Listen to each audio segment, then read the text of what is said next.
Hello, everyone, and welcome to the ozfortress Premier Season 21 Grand Final between the YUGIBOYS and the KILLA BEEZ. My name is yauch. I will be your host and analyst tonight. Alongside me at the moment is Yukari, who will be back momentarily for analysis. Sean and Xander will be your casters for tonight with Wiethoofd on production. Hella keen to be here. How are we, Sean and Xander?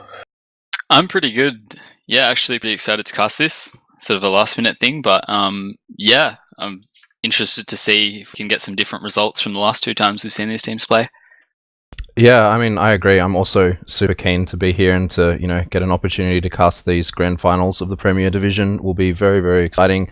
Tonight's game is a best of 5, so there could be in for a long night depending on the results of the first few maps. yauch.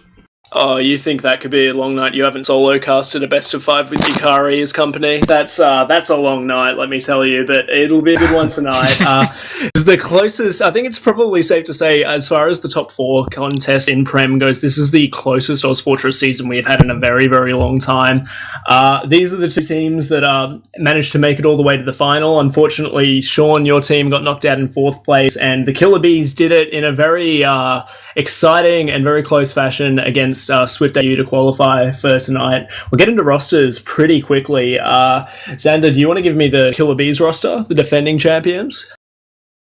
They're not in the server just yet, so I'm going to go from memory. Playing Scout for Bees tonight will be Varna, and is it Cookie? Who's playing? Yeah, Cookie's back. Alright, Cookie's playing Scout as well. Again, both very seasoned players. Cookie has played a grand final before, and I believe Varna has as well. So there is a bit of experience there. Roaming is Riot. Riot is shaping up to be one of the better roamers this season. Very exciting to watch him as well. Pocket here. Oh dear, who's playing Pocket? We got Soul the on grand Soul. puppy, yep. Oh, that's right. Grandfather Soul on Pocket. He's going to be calling from that position as well, and he's a very experienced caller, so we'll be, leading the team around like a bandit warlord, as Dubious said. And then rounding off the roster on Medic. Oh, no, so there's 2 more. There's Demo is Redcoat Zygote, who has been an upcoming demo for the last few seasons. Playing very well last few games, so it'll be interesting to see what he does. And then finally rounding out the roster is Arnold on Medic. Yep, that's exactly right. YUGIBOYS are the other side of things. I will preface now by saying I think we will all be habitually referring to them as Jasmine, because this is the current iteration of Jasmine players. There's a lot of familiar names that our international crowd will recognise from lands gone by and seasons gone by as well. Sean, do you want to hit us with the YUGIBOYS roster quickly? Yeah, sure. So we've got Elmo on his patented flank scout, Geo on this season on the heel scout. We've got Rocky on Roma, Mr. Paulson not playing demo, playing Pocket instead. We've got Enrith, formerly of like Madman and No Safe Word fame, on demo. And I think tonight we have Lau on Medic, who seems to be playing Medic for Jasmine through the finals. I don't think we've seen Dave for a while. Yeah, from what I understand, Dave's on holidays or something like that, Xander. Is that what you've heard? Yeah, I heard he's gone AWOL.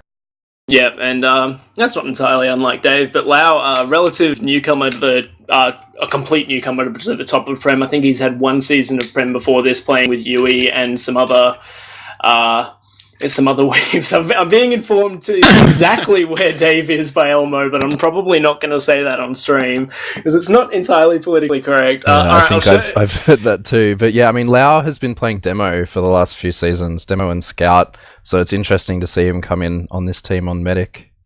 Yeah, and I'd say he's taken to it like a duck to water, honestly. A very mechanically gifted player. But yeah, he's really adapted well. He's not got the experience of Dave, and that showed a few times in the upper page playoff that these two exact teams played, but he is definitely shaping up to be a solid medic. I want to throw to you quickly, Sean, because you've played both of these teams so far. KILLA BEEZ are, technically speaking, the defending champions. The last season of ozfortress was won by...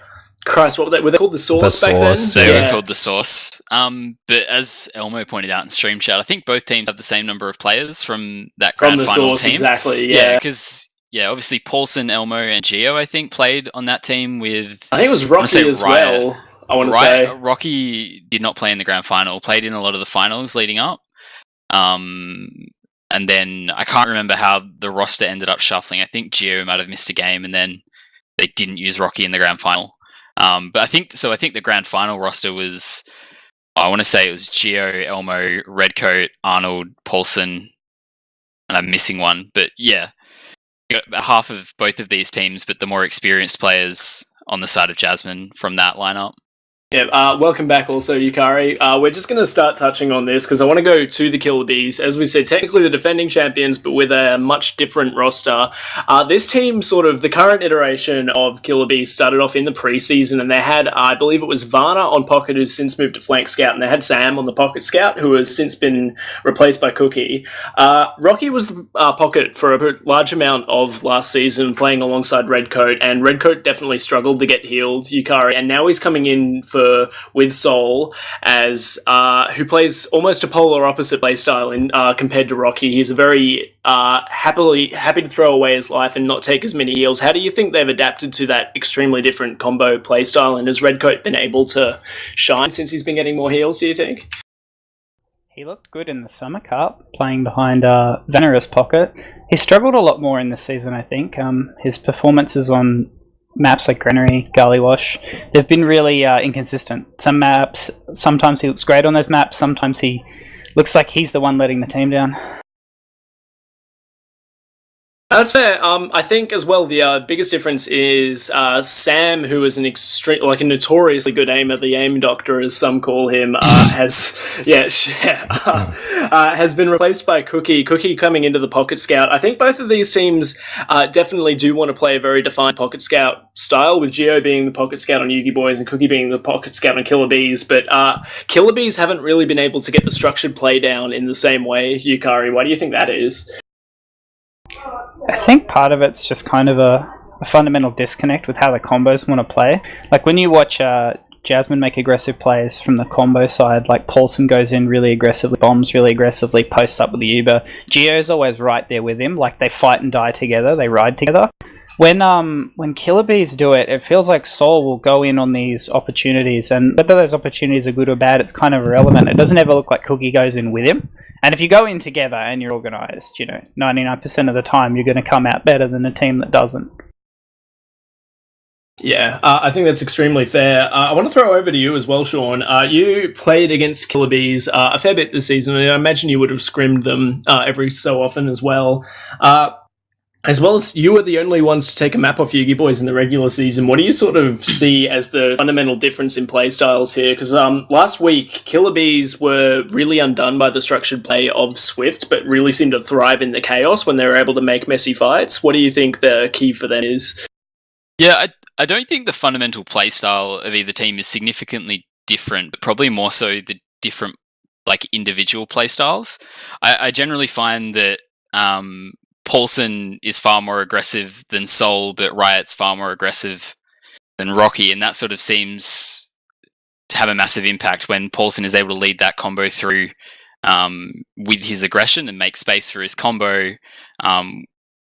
Whereas I find that Riot and Varna do get a lot done on the flank, but if your combo isn't doing well, at the end of the day, it's going to be harder to win fights. That's sort of the fundamental difference that I've noticed between the two teams. I don't know whether you guys have, probably discovered the same thing, to be honest. I think that's very fair. For our international viewers, they will be used to seeing Paulson on Demo Man, not on Pocket, if they haven't seen any of the stuff from this season. They brought in Endrith Demo. Yukari, what do you think the fundamental difference of playstyle is with Gio taking up the Pocket Scout role and Paulson taking Gio's spot as Pocket? What do you think that brings to YUGIBOYS as a team? Well, I mean, I think if you want to be the heal me, I get half the Ubers, I frag everything Scout now in the game. That's definitely Scout now. I like Gio on Pocket Scout. I think he's been better on that than he's been on his Pocket game for a while. Like, he stomps, he uses heals really aggressively, he doesn't back down from fights.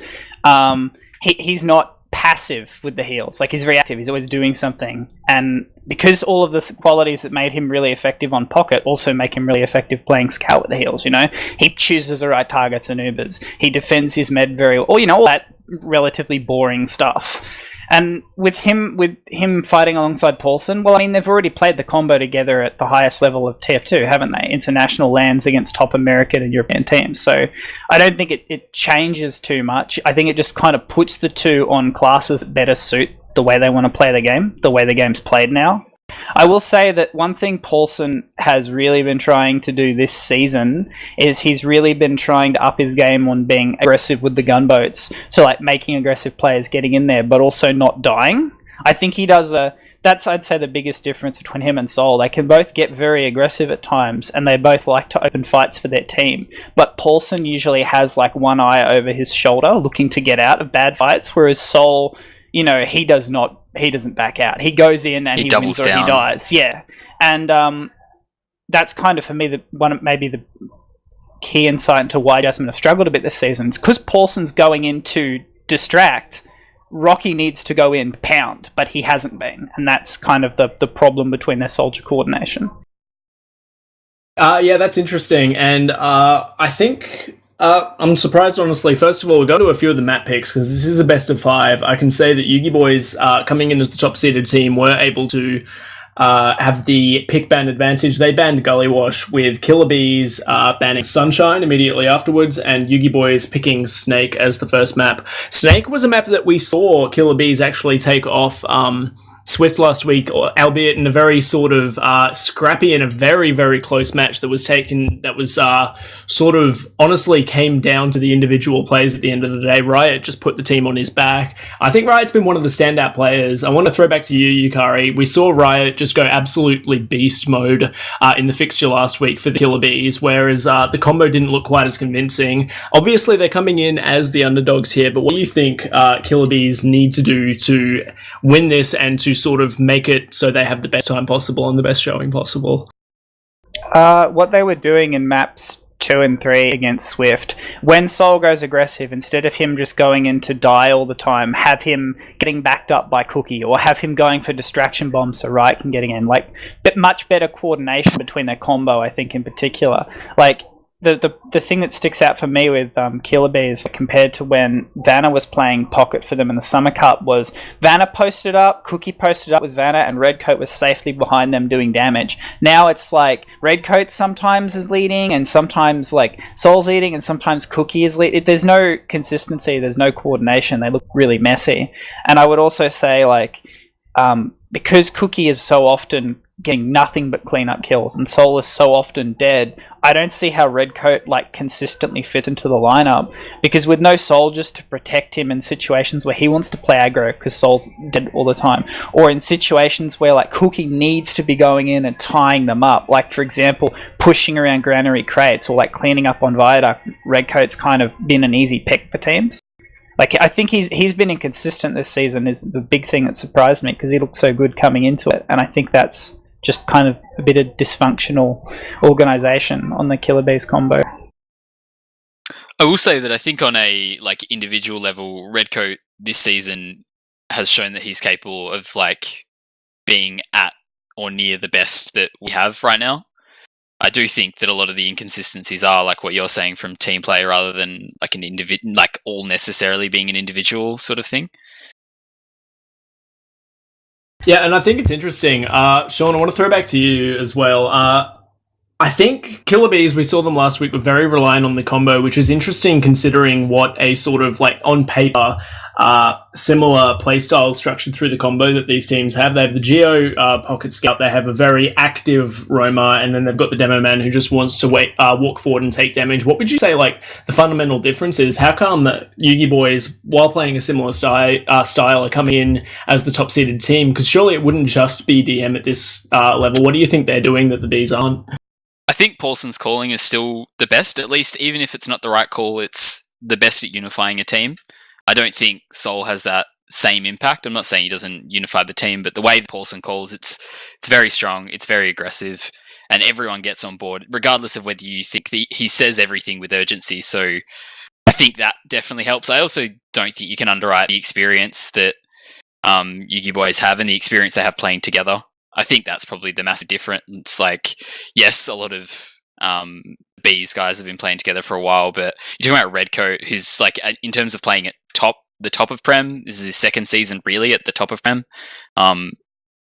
Similar, I think Cookie's probably maybe his third season playing at the very top. Soul obviously has been around forever, but I would think they're on a different page with certain situations, and the call might not be as strong to just get everyone on the same page. That's fair. I want to touch on another class matchup as well before we get a little bit further into maps. Yukari, I'll come back to you. Riot, we saw just pick up the team and carry them on his back last week. Rocky, I don't want to say a bit of a passive roamer, a bit of a baity roamer, but like polar opposite playstyle, night and day compared to him and Riot. What do you think the matchup will be there? It'll be interesting to see. He values his life too highly. Like, it's not just that like Rocky is passive relative to Riot, or that being passive is not the way to play roamer. It's also, and then we discussed it a bit the last time we went over these two teams, the way Paulson is playing the game, very aggressive, always jumping in. A lot of his jumps are distraction jumps. Paulson doesn't treat himself as expendable per se, but he's playing a lot like, say, somebody like Yonks. Like, I'm going to get in on you, and I'm going to spam you close from height, and I'm going to jump out, a lot of that kind of stuff. If you don't have a second man going in on those opportunities Paulson takes, then Paulson just gets fragged, and that is terrible for Jasmine for two levels. Number one, you don't want your pocket dying first all the time, because then that opens up your combo. That's why I feel like Redcoat's so easy to get at this season. Secondly, Paulson's the main caller, and he's the guy that has like the, get in or stay out call. It's hard to call when you go in first and you just instantly die. You have to take that second to adjust and see things from the perspective of your team. So yeah, Rocky needs to go in.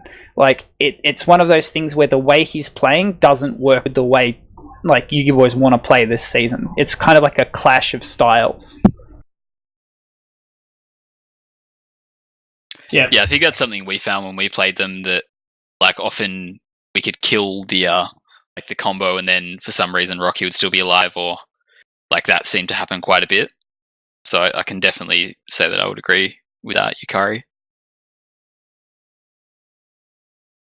Yep, sorry, I'm being a bad host and I'm just trying to confirm our last two maps. I can say the first three maps that we'll be playing, so assuming this is a roll either way, these are the three maps we will be seeing. YUGIBOYS have picked Snake Water, which is the one we are in right now. Product has been the pick from the KILLA BEEZ, which is a bit of a wildcard pick, I think. I don't know if we've seen much of either of these teams. Certainly not in the finals, haven't been playing any Product, so that could be an interesting one to see. YUGIBOYS have picked Process for the third map, and we are waiting the fourth and fifth map picks, as I remember how to count. What do we think about Product? That's an interesting map pick. I think we saw both of these teams on Process in their last two in Snakewater and Process in their last two matches. So those are no ones, but Product's an interesting one. Sean, I want to throw to you. How do you see Product panning out for both of these teams? I'm actually not too sure. I think when this map was being played in the middle of the season and the teams were scrimming each other, I do think it was close, but I think that YUGIBOYS coming out on top. And I can't really remember what that was on the back of. I haven't really played them on it a lot.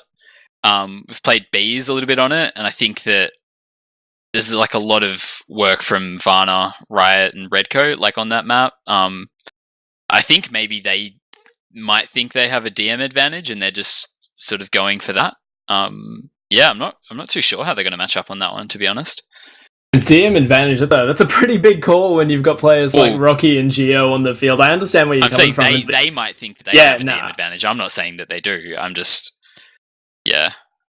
All right, Yukari, what do you have to say on the matter? I know you're probably itching for it. In the words of Swift Zilly, this is a Chang play. This is a Chad play. You pick this map when you just want to smash the other team. Like this, I like this pick because KILLA BEEZ are the underdog.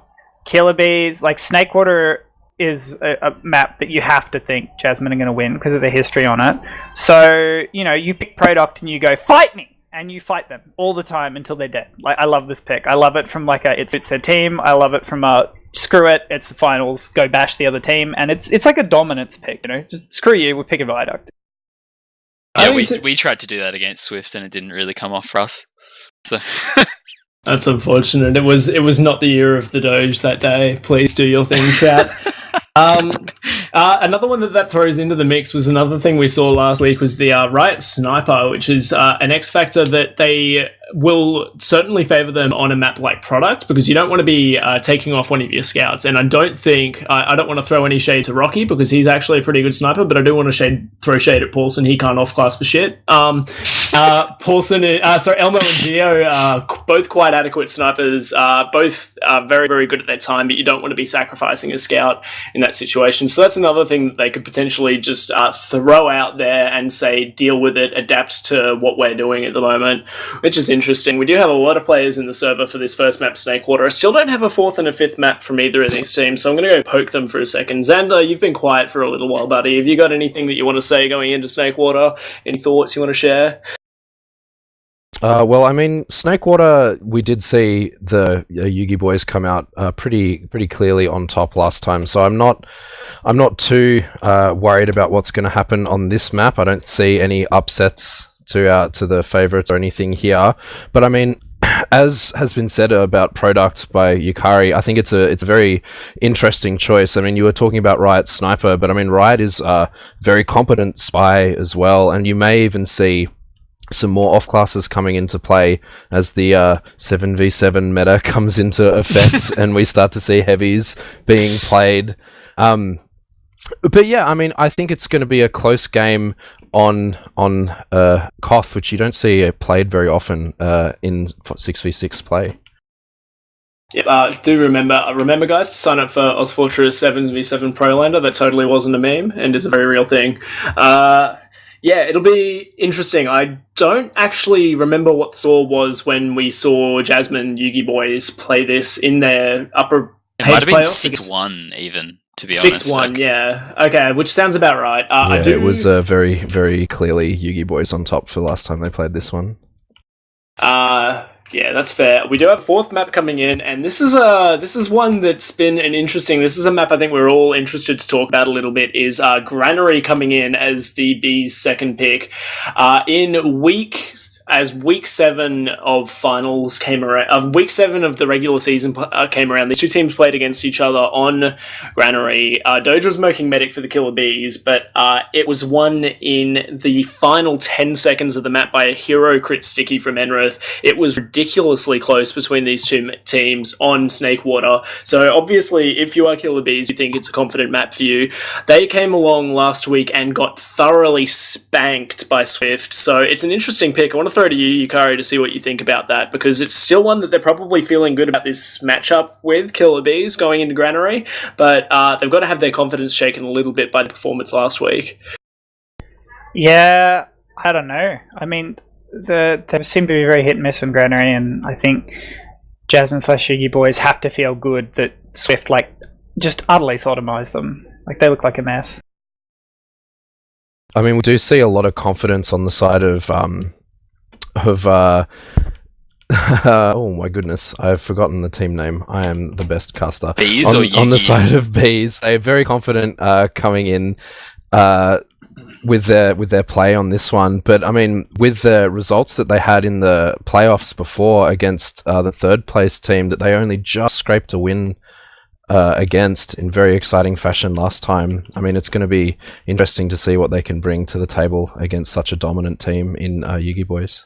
Yeah, and I can reveal, should it come to it, our fifth map and deciding map will be Badlands, the tried and tested. I remember Seabear ages ago saying it's the Dust 2 of TF2, and I think that's pretty accurate.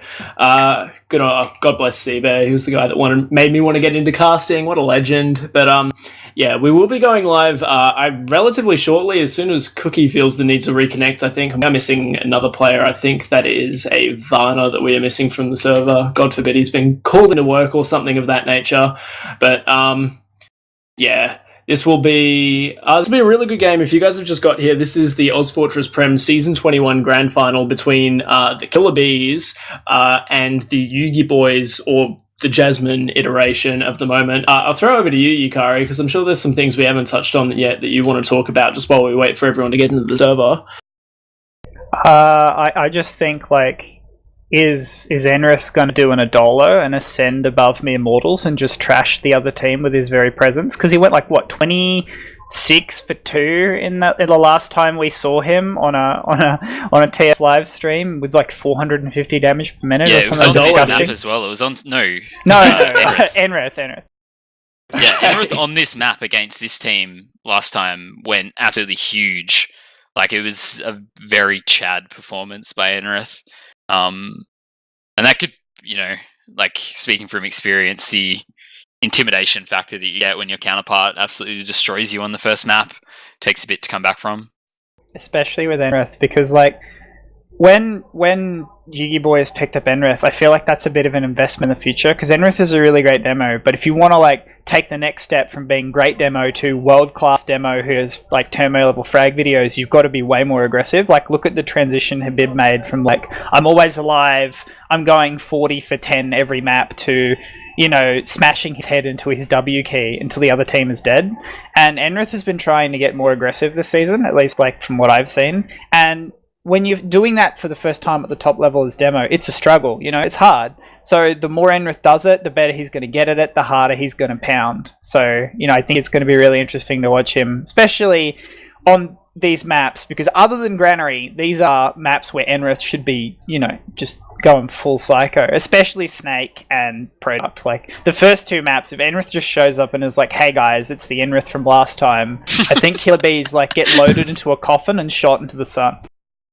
And that's not what you want if you're a Bees fan. Shout out to Enrith. The Habib comparison is very good. He is the sort of, I will walk forward and molest all of you sort of demo man, except with 100% less screaming, which can only work in his favour, really. So good on Enrith.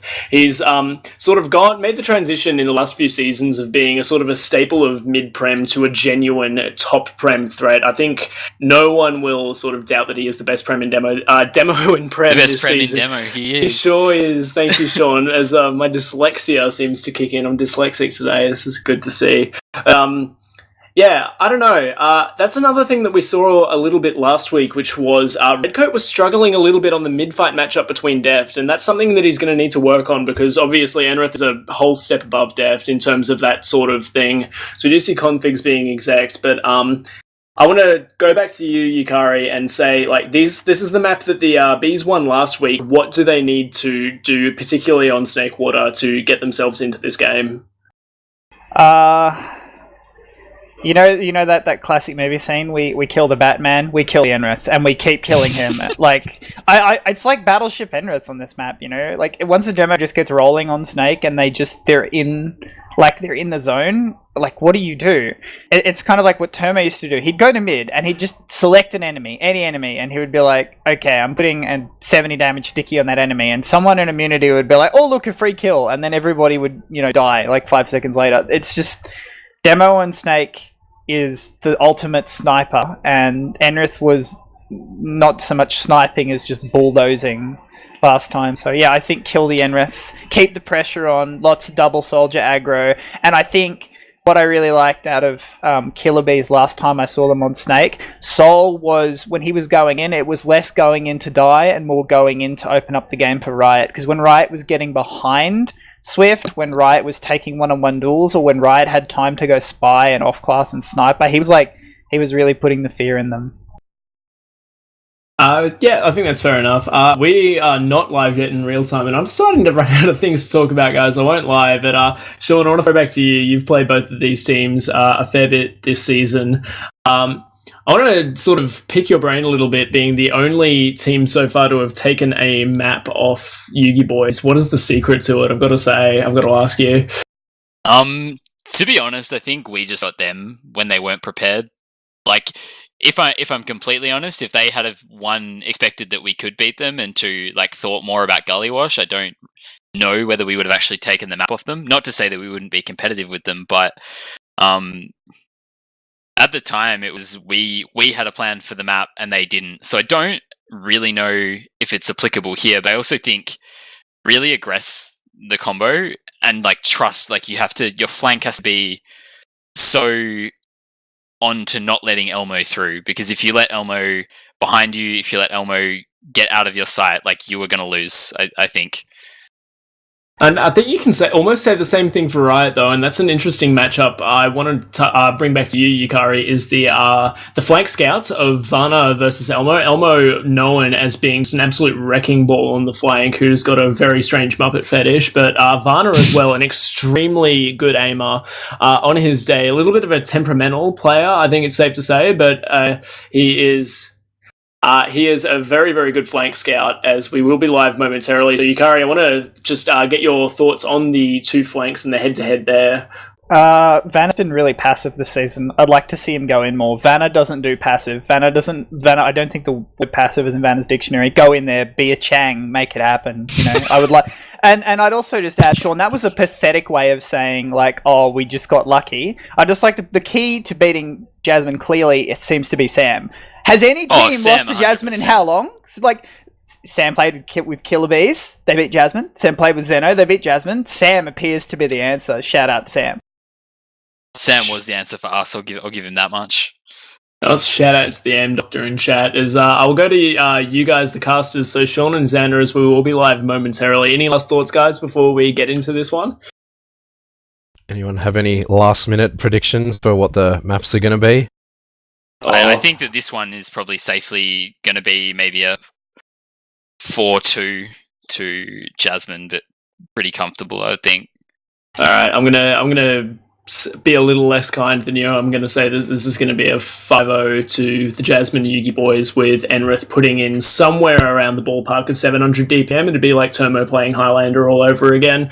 As we are live in real time, this is the ozfortress Premier Division Season 21 Grand Final. YUGIBOYS on the blue versus KILLA BEEZ on the red. Take us to mid, Xander. Sure. Both demos just rolling out at the moment. We see Enrith coming slightly faster to mid. Gets the first sticky, but Redcoat went lower, so he doesn't eat it this time. Sticky's still being thrown around as upper ground is starting to be taken by Red Team on this point. Rocky jumping in, really aggressive. Both soldiers. Rocky going down. Soul does get traded out for that. Paulson is behind. Riot, Cookie down as well, just for the trade of oh, and Geo coming in right at the end and chasing down Arnold's with the kill bind. Yeah, that double soldier bomb doing a lot of work there, Sean. Yeah, and what you saw is Paulson actually didn't jump into the combo like Rocky did. Paulson went behind into their saw, and they knew, and he came back as his team was plus forwarding across the point. That was a really good play by Paulson there. Yeah, some excellent coordination coming up here as we do see a full Uber ad push shaping up from second on to last for YUGIBOYS here. We do see some off classes, the Heavy and NG coming out on the side of Red Team here. They look like they're probably going to take it under at the moment. I think they'll go under the top right with the ad probably expecting a sentry. Yeah, that gun is only level 1 at the moment, now level 2. So it should be pretty standard, it's nothing that they shouldn't expect. So they've Ubered Geo through the door here and he's onto the combo. Nothing coming out yet. Sentry only goes down now. Well, Geo gets mulched by some well-placed stickies on the point there, but the collapse is coming in. Riot is, Riot actually getting some good frags at the top, taking Paulson down, and it's just Elmo alive as Lau is backing out, but Lau's being chased by Soul here. Soul, no, he's not going to commit to that on such low health. Lau does escape, but yeah, failed last push by YUGIBOYS just there. Yeah, it was a really good kite by the Bees. They had the sentry to draw the Uber to the right side, and then they kited back to the left, so they couldn't really get any damage with that Uber and played it really well. Yeah, some heavy absorbing the damage there was quite good, and then some very well placed stickies from Redcoat just sealing the deal as Geo gets insta-mulched as soon as he decides to play the point in that situation. Yeah, and this should have been even Ubers, but the grinding on the side of YUGIBOYS has got them about a 15 to 10% out. I'm wondering whether they'll use it. I would think they would expect to have even Ubers, so we're probably going to see a stalemate. Yeah, I wouldn't expect anything in this situation, so I reckon the Ubers are just going to scale. Although they do look like they're going to take this aggressive through Saw. The Ubers do get used out. Arnold is so far back. He's going to get his Uber here, 98%. Rocky dying, Geo dying, and that Uber coming out. That was a very ballsy push. I would not have done that in that situation, but does not pay off for them, unfortunately, as this Uber comes in. Lau looks like he's going to try to back out across point. Elmo coming in to try to... Arnold oh my goodness! Alright, so we should see a reset here, but with only 2 players up on the side of Yugi. They should look to re-push with this Uber ad that they've got themselves now. Yeah, such low health on the red team. I didn't actually see what happened there. Was it just a thick pipe? I think it was spam and a spam pipe. Yeah. That's always the way. Yeah, it was bad luck, but yeah, they were trying to kite that quite a bit, I think. Maybe, like, they could have gone a lot more aggressive. Like, Cookie was above the point already. Arnold wasn't really with him. They could have just gone together and tried to Uber on to Lau. So we are seeing YUGIBOYS trying to move in through kitchen, or lower. They're just able to walk through. They haven't had to use yet. There is a bomb coming in from Riot here. Loud kind of beefs the surf a little bit, but his team is there to back him up. Half health here, as we do see, I think, just this point being given up, and this Uber ad being pushed onto second.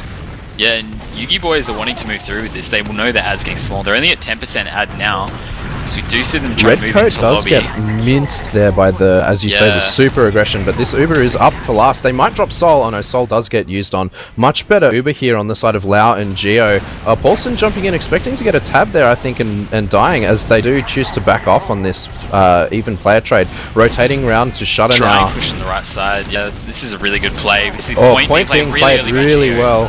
Both soldiers having to collapse. They do lose 3 for that low. Lau going to die behind to that. Yeah, that was a good attempt at that. Elmo looks like he may attempt a back cap here. He's in the pause spot. Does get spotted instantly by a Cookie there. He's going behind anyway. Does get mulched by some stickies there. Yeah, I guess just didn't really choose the right fights on that dry push into last. No one really dealt with the soldiers. But yeah, probably worth the risk in the end, but they are at a 50% Uber disadvantage now. We do see the Bees trying to move into mid through lower. Yeah, some stickies on the point could have saved them there, but I think Enrith was reloading after that aggression just before. As this Uber ad on the side of Bees here has just forced them right out. There's no attempt at a force or anything as they move this aggressively through kitchen. Yeah, and interesting to see. I don't really think Rocky's in a spot to force or do much there. Oh, Elmo does right someone. there. This Uber is used out here. They do get Enrith, but it looks like Lau is going to get his Uber. Lau just saves his plays there, jumping out. Paulson aggressive onto the Demo. Demo should die here. This is a nice aggression, although Arnold looks like he's going to get out of this one with his scout charioting him away, but they're going to lose mid off that push. Yeah, and you saw then Cookie trusted his team to cap second and actually ran behind to take a 1v1 with Elmo. They didn't cap the point, and he didn't win that 1v1 either, so pretty unfortunate for Cookie. We do see YUGIBOYS moving through lower now onto grass. Yeah, this is an even Uber situation. I think they're just trying to sort of force this based on their position advantage here. But there are a lot of stickies but exactly where they're all standing, and they do get dead, and that's a lot of damage onto the side of the combo here. Enrith down very low as the aggressive Paulson bomb coming in, trying to create some space. Oh, Paulson, yes, excellent. Followed up by those stickies from Red. Did you see Redcoat coming behind onto the medic now and dies at Elmo? Varna just this coming back in as well. He's not backing off from the fight. They're choosing to back off. Either. Yeah, I mean, it's probably not worth risking full Uber off. Just playing the percentages with that one, I think. So yeah, they I should think they move into realize that now. that play from Paulson not dropping, but taking out the mech there. Yeah, and Cookie agrees, and he's building a sentry at last. So do you see the Bees trying to get into position? Riot is very aggressive, but he jumps the wrong door, unfortunately, and just gets cleaned up by players here. Lau, Enrith very forward.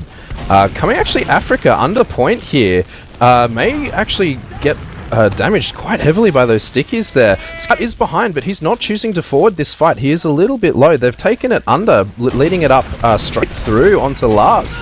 The Uber just gets used out. This gun should go down very quickly, and it's just 2 soldiers and a scout on the point, but they still haven't even capped second. Yeah, I'm not sure. I see what was happening. Redcoat was caught out of position on bats and died to Enrith, and they want to probably try and take an easy Uber without the demo spam to contend with. But yeah, I mean, it did kind of work because they did get Arnold in that tray. Although Lau going down to a trap on Shutter just there.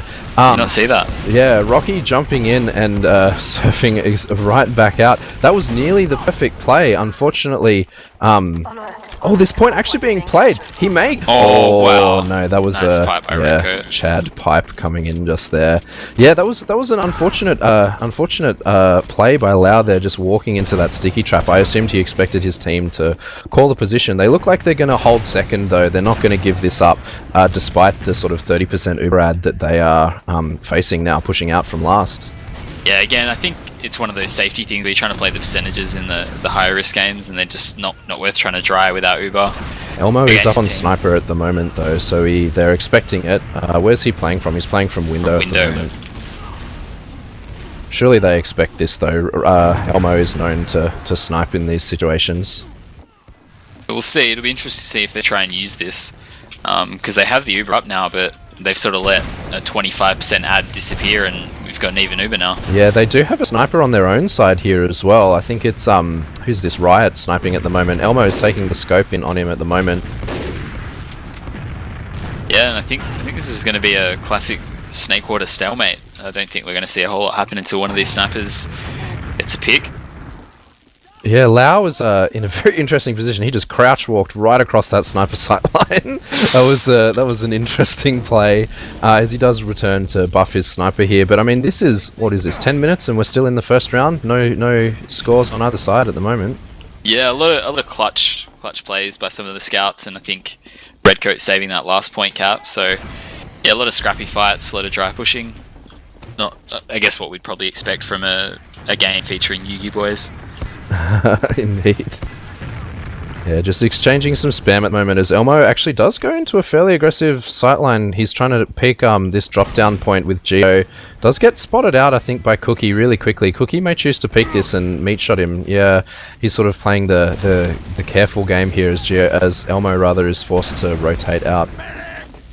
So not a whole lot happening. I just want to see if any of our analysts or Yukari or yauch, whether you're noticing anything about this game.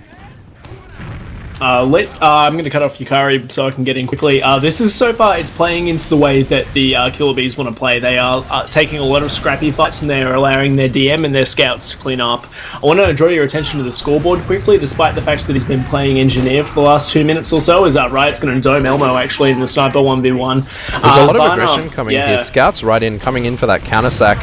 Oh, he does die, but Lau does take a fair bit of damage there, picks up the pack and is back to normal. Sorry, yauch, cutting you off there. No, it's alright. It's something we touched on in the pre-game, is we want to see Varna holding W a little bit more. Passive isn't his default play style, and despite him having been on Engineer for ages, he's still top of the scoreboard for his team, and top of scoreboard for all the fragging classes. Yeah, gonna interrupt you again here, as Elmo is coming up through lower as Spy. They may expect this, but I think there's pretty much no chance he's going to get something to happen unless he gets out of this corner. Arnold gets out of this corner. He clicks right on him. Oh, no. Just nothing. Rushed that one. What watch was he running? Did anyone see? I didn't check, no, but he just got mulched in that situation. There is the counter-sack Soul coming in, dying to some strong pipes from Enrith, as this does look like it's going to be a reset again. I do see Elmo probably coming up on another off-class. No, what have we got? Oh dear, we have a heavy coming up. So I'm thinking Elmo's on his main. This is going to be the Granary last push all over again. Yeah, I think this might be Paulson attempting to take a trade and then coming in post with the heavy. I'll be interested to see if that's what happens. Yeah, this is the strategy they used to run, pushing into Soul is Granary up on last. Spy as well. I don't know if he's just checking classes or... Yeah. Okay. They still have that sniper watching here, so I don't know where this trade's going to come from. They look like they're pushing under, possibly to Shutter. They may just, coming up to Shutter now, as they are going to do what you say, I think, and use this heavy in the post-Uber fight. I don't know if he's been seen. He has thrown out some voice commands, so he might have been heard. They're coming through under now. YUGIBOYS have Uber, trying to get that sentry gun. Finally Arnold gets is down. forced fairly early there. Yeah, so they're just going to try and get out here, as the Bees will have the better Uber. We see Geo go down. Enrith gets Cookie. Rocky's jumping in now. He doesn't seem to find anyone. He just finds a buffed scout and gets mulched. This heavy does come in through Shutter, but he's unsupported. He can't really do anything, and now he's fallen back to behind his team. Varna is coming out to try to fight him there. Wow. Right, gets loud down to about 50 HP coming in from behind, and there's a scout. They are pushing super aggressive behind, trying to follow up on that damage. Yeah, Elmo is doing a great job of just, dishing out damage, as you do on the Batman. Yes, we do see the heavy coming back in on the left, just trying to get anything. I think the YUGIBOYS are just really over this stalemate, and they're really just trying to scrap this one to see what Yeah. will come of it. Rocky's very low playing the point there. There is just like 3 up there. They've dealt the damage. They've done the thing. It's just the And they medic have up. wiped the team. Yeah, this first Wow. point falls in the favor of YUGIBOYS to a very And old strategy. Patience wins, I think, as well. So I'm going to watch Enrith on this mid and just kind of see if he's doing any Chad plays like we were predicting in the pre-game. Yeah, well, I mean, he has been beating his counterpart to mid. Redcoat indeed trying to go lower this time, although the sticky, oh no, the sticky is not aimed for him this time. The first sticky does go Enrith's way. That's Redcoat going quite low. We should see, hopefully, the same sort of soldier aggression. Rocky indeed going straight in, though he gets absolutely mulched by Paulson some coming in a bit scouts. later, gets some good damage, but that's both soldiers down on the side of YUGIBOYS. Yeah, to only 1 frag of Riot here. Enrith falling down very low, taking a lot of that beam. Geo falls here, and they just look like they're going to get out of this mid. Just they predicted And Lau that soldier. went a different direction to Enrith. Lau going through lower and Enrith trying to fall from Saw. Maybe it was because of spam, but Yeah, Enrith, I mean, so Elmo is still in, trying to deal some damage, does not get that medic frag. But I mean, it was a great mid from the Bees there, just seeing, predicting rather, that soldier aggression, and just Varna and Cookie just mincing Rocky and Paulson. Yeah, and I think them going at different times really, yeah, made it a lot easier for the Bees. Geo sniping really aggressively. Wow! Oh my goodness! Gets the medic. That's a drop. That is a huge play. That's like a long Wilhelm play. That's that famous hero shot play. Yeah. That's the second drop for Arnold. Unfortunate that time, not a lot he could do about that one. But Yeah, when you huge get play by shot Geo. through your entire team, it feels bad. But they do seem to want to take this forward aggressive on their now 70% Uber advantage. They're going to take this point back and then hopefully roll mid off this. Yeah, and that's going to be pretty demoralizing. And then like I know as a medic, when you get dropped like that, it's horrible. Yeah, There's nothing you can do. I agree. So do see the YUGIBOYS trying to move through kitchen here. B's in a pretty good Riot position is to get up on his classic off class of Spy. He's actually in a pretty good position behind. He's going to decloak towards behind the house, going towards the point. No, but the medic is already too far forward. He might not be able to get anything here as he goes through kitchen. Oh, he's right behind Lau right now. This could be a great opportunity. Geo Oh, he has get spotted. Geo with the third brain going out there just turns around. Yeah, and this is only become a 5% ad for YUGIBOYS, but with 2 player ad, it looks like they're going to try and take it in. Anyways, they do go through lower now. Uber's been popped off. Arnold Uber's milking very well there. Yeah, that was a good play. That's much better Uber on the side of B's, but we'll see how the post goes. Lau as Lau gets dies to some mulched. stickies. Yeah, some well-placed stickies from Redcoat there. He tries to chariot out on his scouts, but just does get mulched there. They look like they're going to see if they can, fight this messy fight at the end here. Riot is very low, but he is winning these fights. Rocky in behind. He may even get Arnold here. He does get Arnold. And he gets Riot. Oh, with some that splash. was fantastic play there. I'm not sure how he wasn't seen, because I feel like he was standing behind the house for quite some time. Yeah, there. I think they were distracted by Elmo, and then Redcoat going very low. Oh no! Oh yeah, he tried to strafe onto the fence there, I think, and just overturned. That's unfortunate. Yeah, as they look like they're just setting up to push this right back in. Riot up on Sniper, misses his first shot. Lau is standing going right in without that sight line. Yeah, they're just playing this dry push because they know they have player ad and health ad, and they're just jumping in here. There's no stickies on the point. If they start playing this point very soon, they could get some stuff. Rocky jumping in aggressive. This gun does go down. Arnold low. Geo just playing that point, and that was an excellent dry push from YUGIBOYS. Yeah, that's a Chad push as well, and you feel that as the other team when they decide to push in against you without Uber. So yeah, we'll see if the Bees can have another good mid like they did last time and try and get around. Yeah, well, I mean, they've predicted this double soldier aggression very well, so, we'll see what happens. This sticky does get aimed at Redcoat, but misses that time, as Enrith does indeed beat him to mid. They, still just exchanging spam at the moment. Paulson goes in for his aggressive soldier bomb, followed by Rocky this time. Arnold hits a great surf, avoiding quite a lot of splash damage, as Enrith is going forward trying to deal some follow-up damage there, but he gets the pack as they're just too Paulson's up. coming Arnold, back in on the combo yeah, now. Arnold should look to get out here, but he's not falling fast enough. He does get the scout with him, but this is going to be a chase onto second, as Cookie is very low, does eat that arrow. Elmo is definitely going to chase that, take that fight into Cheese there. He does kill Enrith. Oh my goodness. Wowie.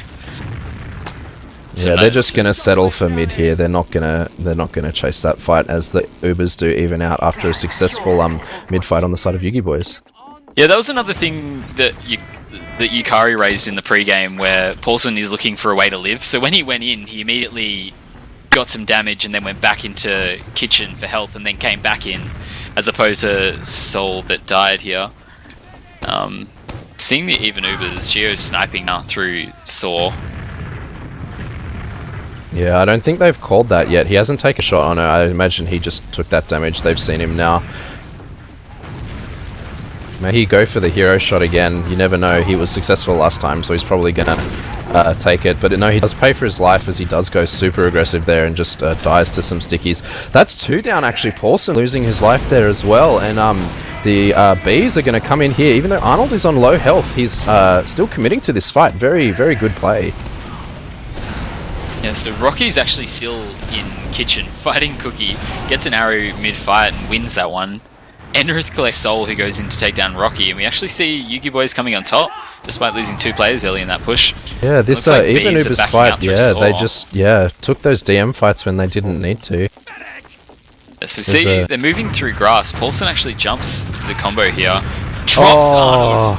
That's Wow. the number 3 on the board for Arnold. Lau just playing it super safe. He's in no danger here, as they are, just resetting on this Uber ad. They're going to wait for Paulson to respawn and then just push in here.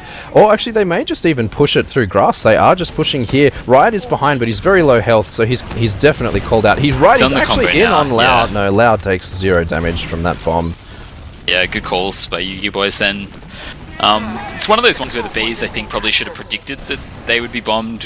When they have player disad backing away from an even Uber situation, you would expect a soldier to bomb you. As they do, YUGIBOYS do Uber through last.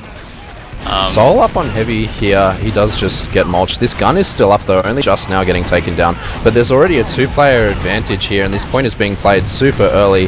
Health is definitely in the favor of YUGIBOYS. Just Arnold left on the point as Vana respawns on the other side of the game, and just again, very, very strong pushes, strong calls, and strong pushes from YUGIBOYS here. Yeah, so as you do see some talk. I actually want to see what Soul does on this mid and see if he can make something happen, like his counterpart has been on these mids. Yeah, we'll have to watch out for that. Enrith indeed trading a sticky each on each demo here. But, I mean, Soul is still in kitchen here, playing fairly passive, waiting for that bomb. And this bomb indeed comes in. Rocky and Paulson. Redcoat going down to that. Riot going down to some great pipes. Soul getting killed by Elmo. Cookie. Paulson does go down as he's trying to chase Arnold here. Arnold's super low, 10 health. Arnold does go Geo. down. Yeah. Geo here. Geo's probably going to get this frag on Vana with the help of Enrith there. And that's a wipe. With Redcoat spawning as the first casualty on mid here as this Uber pushes towards last. Yeah, so, and again, we did see probably exactly what we're talking about. Soul was very passive that mid, just playing in kitchen and spamming, and Rocky and Paulson were able to bomb onto the combo, and Soul didn't really have an influence. That's not the frag you want to see here, as Redcoat just goes way too far forward and dies without his team. This going to be a huge hindrance as this Uber does get popped in. Geo playing point super early. Soul again up on the heavy. Yeah, it goes down. Paulson jumping above the point, and they're just able to spam the players off. No camp time yet, as we do see them walking onto the point now, and that's score now set to 4-0. Yeah, excellent coordinated play coming up from YUGIBOYS there. They just called those targets. They all took them down one by one, then played the point. That's a clinical push coming in there at the end. Yeah, and if you just want to look at the med scores on the scoreboard briefly, you'll see that Lau has at 30 more points than Arnold at this point, probably just being able to heal players for assists, get Ubers off, get healing up, because Arnold Soul is actually... dead. Yeah, Soul must have heard you just there. They've gone for their double bomb here. Paulson getting taken down, Enrith getting taken down, Geo and Lau getting taken down. Elmo on very low health. He does die again to Vana in the back. Just Rocky very low, going to get cleaned up at the end of that mid. Seems double soldier aggression is the way to fight this. YUGIBOYS were not ready for their own strategy to be used against them, Sean. Great jump by Soul then. Just drew Lau away from the other players, got him really low, ended up killing him, I think, but he wasn't able to heal the other players as Riot was able to jump, and good that was mid by the Bees. very, very well played. I mean, Arnold did go down there, so it's going to be pretty even Ubers coming into this stalemate that we should see developing on towards second here. Yeah, again, it's unfortunate the Bees can keep Arnold up that mid. As we do see Riot behind doing a very high jump. He's going to get out, I think. The Souls come in onto Lau now. Gets taken down. Lau does get that pack. Only survives because he takes that pack right in super. Wow. Wow, Tempest What a Gamer. Tempest Gamer, dude. Riot with a huge jump onto Lau. They're gonna back out here though. After that, they got what they needed, and I think they don't want to sacrifice that 95 to 100% Uber here.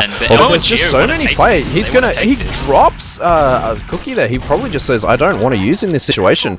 Though he is super low, may get caught by these chasing players. He's coming back in to meet Sol and that scout on mid as Elmo is behind. He may. Oh no, Elmo does get mulched by Vana there.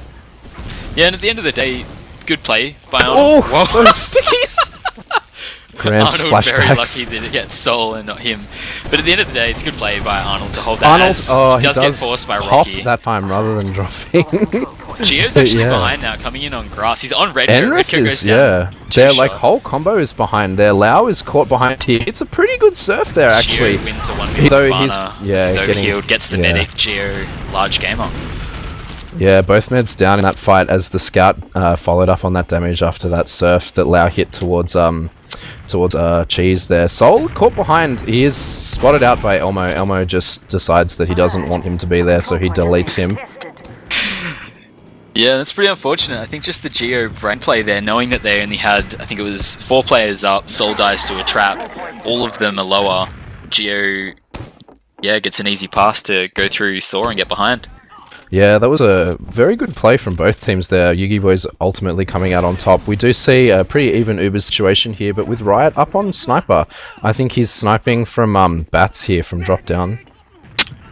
Yeah, it'll be interesting to see where this ends up, because I think typically, yeah, YUGIBOYS with that ad will want to go lower.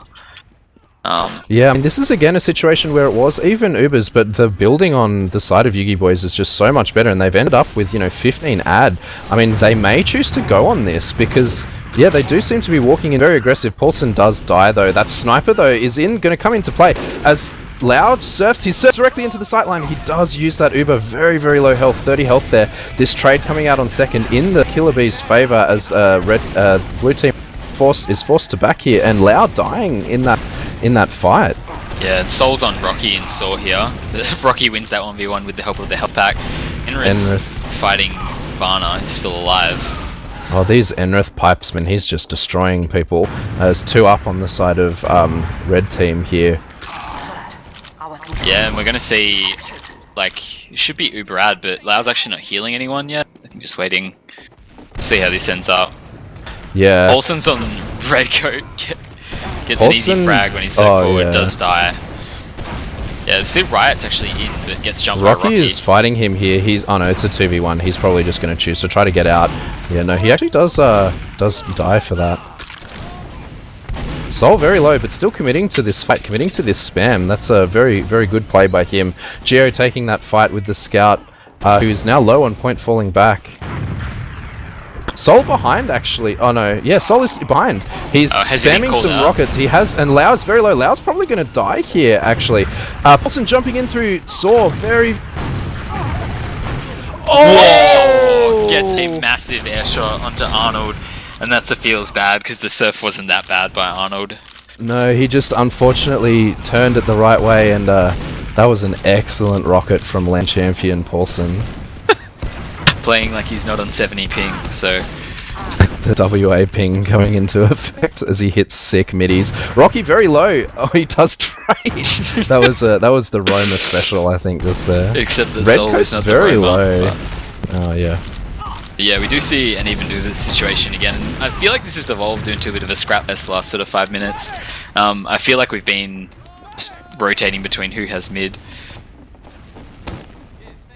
Yeah, this is a stalemate now. I mean, it is 4-0, so this is kind of what, YUGIBOYS is happy to do here. Yeah, I mean, there's only two and a half minutes left, so I mean, Arnold it's pretty is much getting constantly bombed here. He's like getting disconnected from his team from this pressure and aggression just from YUGIBOYS as they're just blobbing up and mulching every single person in their way. And it looks like they are going to be able to go to last and try and make this a clean 5-0 as they're going to fight with the player ad. Redcoat and Riot do come up on the spawn now. We should see an even Uber trade here.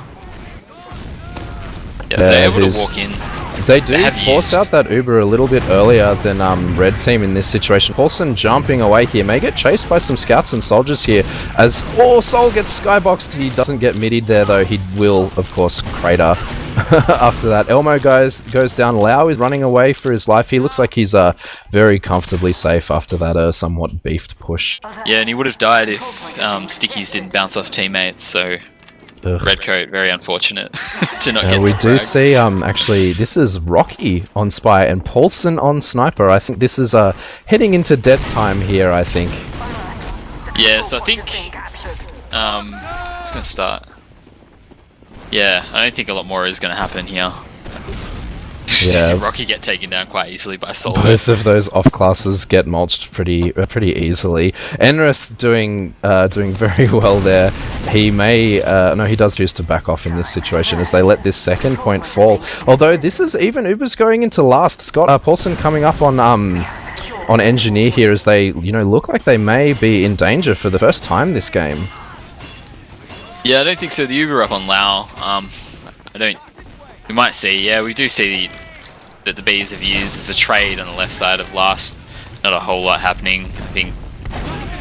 Yeah, we're going to see the collapse come out from YUGIBOYS in lobby. Yeah, Elmo playing his main. He's not going to let anything happen here. I think this is a safe final score of 4-0 in this game.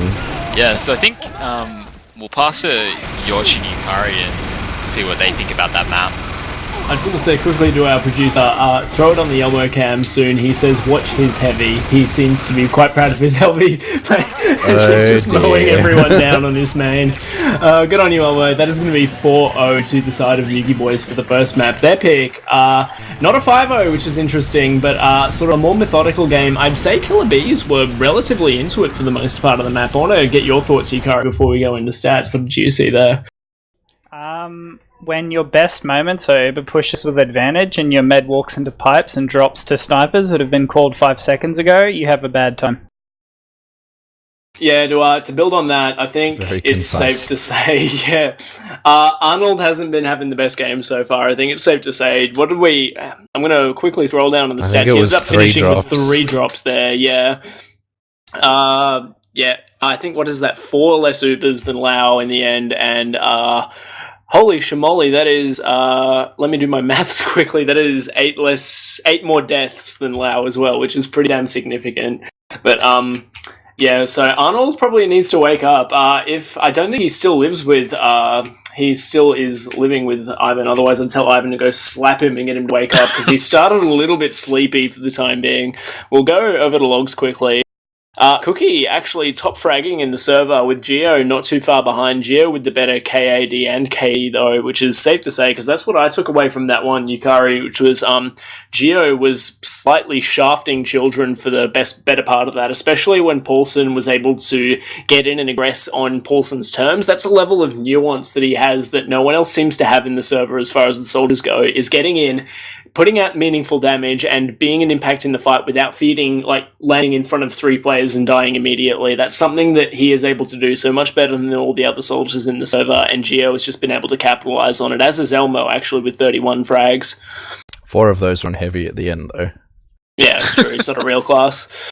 Hitbox the size of the sun. Yukari, what else? Does anything stand out to you here? I think the logs are a little bit scout and demo favored because so much of that game was like YUGIBOYS failing last pushes, the kind of mistakes that would just look like a bit of uncoordination. Like there were points on when you go into Snake last with Uber advantage, watching Banny's stream is a pretty good insight onto this. You have to make a call in the first 2 seconds based on the positioning of the team you're running at. Do we cap or do we frag? And I think Yugi's boys had 3 or 4 seconds of hesitation in a lot of the last pushes. Do we cap? Do we frag? Because they had some last pushes where they should have capped, but Enrith is capping, and it's why is your demo man capping? That makes no sense. Little things like that, which kind of meant that their soldiers, even though I think they were doing the right thing most of that map, it doesn't really reflect in their stats. I don't know, the first 10, 15 minutes of that, I liked that game. I felt like both teams are kind of improving on what they needed to be doing based off what we saw last time they played. I really like the Paulson aggro. He was living more. I felt like KILLA BEEZ were more organised than they'd ever been, and then like the last 15 minutes was just KILLA BEEZ kind of being a clown car. Like things look really disconnected. Vanna was fragging but doing his own thing. Cookie was trying to be more aggressive than usual, but their uber pushes were so disconnected. And I don't really know what happened with Arnold. Like I tend to view like meds dying as a team problem rather than a med problem, but some of those drops to me just look like, why aren't you using, or why are you like walking in straight lines on a, you know, on height when the demo can see you and spam pipes at you? So that didn't look too good. Yeah, part of that's hard to know without knowing what the calling is like in that mumble, but yeah, pretty unfortunate that it happened to be pretty frustrating for them. But at the same time, they'd probably be thinking that if they can just fix that one thing, then maybe they're a chance.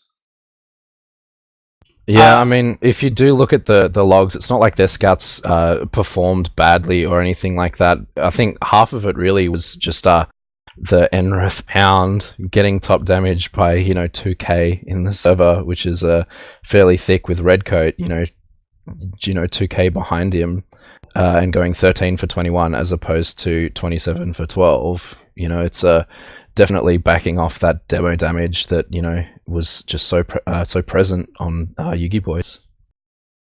Another thing I want to throw out there is one of the players we touched on as being a high impact player and someone that needed to stand up and did stand up last week for the side of the Bees is Riot, and we will see him right down the bottom of the scoreboard there, bottom in damage and bottom in frags as well. He's not been having the best game in the whole wide world. He's been shut down more effectively than the Swift were able to last week, so he's going to need to have a bigger game if KILLA BEEZ want to get back into this match. We're on to products now, which has been a little while since we saw this on the grand final. The seasoned ozfortress scene followers will remember, I think last time we saw this in a grand final was when Hertz was playing Sniper and just doing some obscene things. I don't remember the name of those two teams. It was like a relatively similar lineup, I think. Mad Men. I think it was the original Mad Men team. No Safe Word or something No of that Safe Word. nature. Yeah.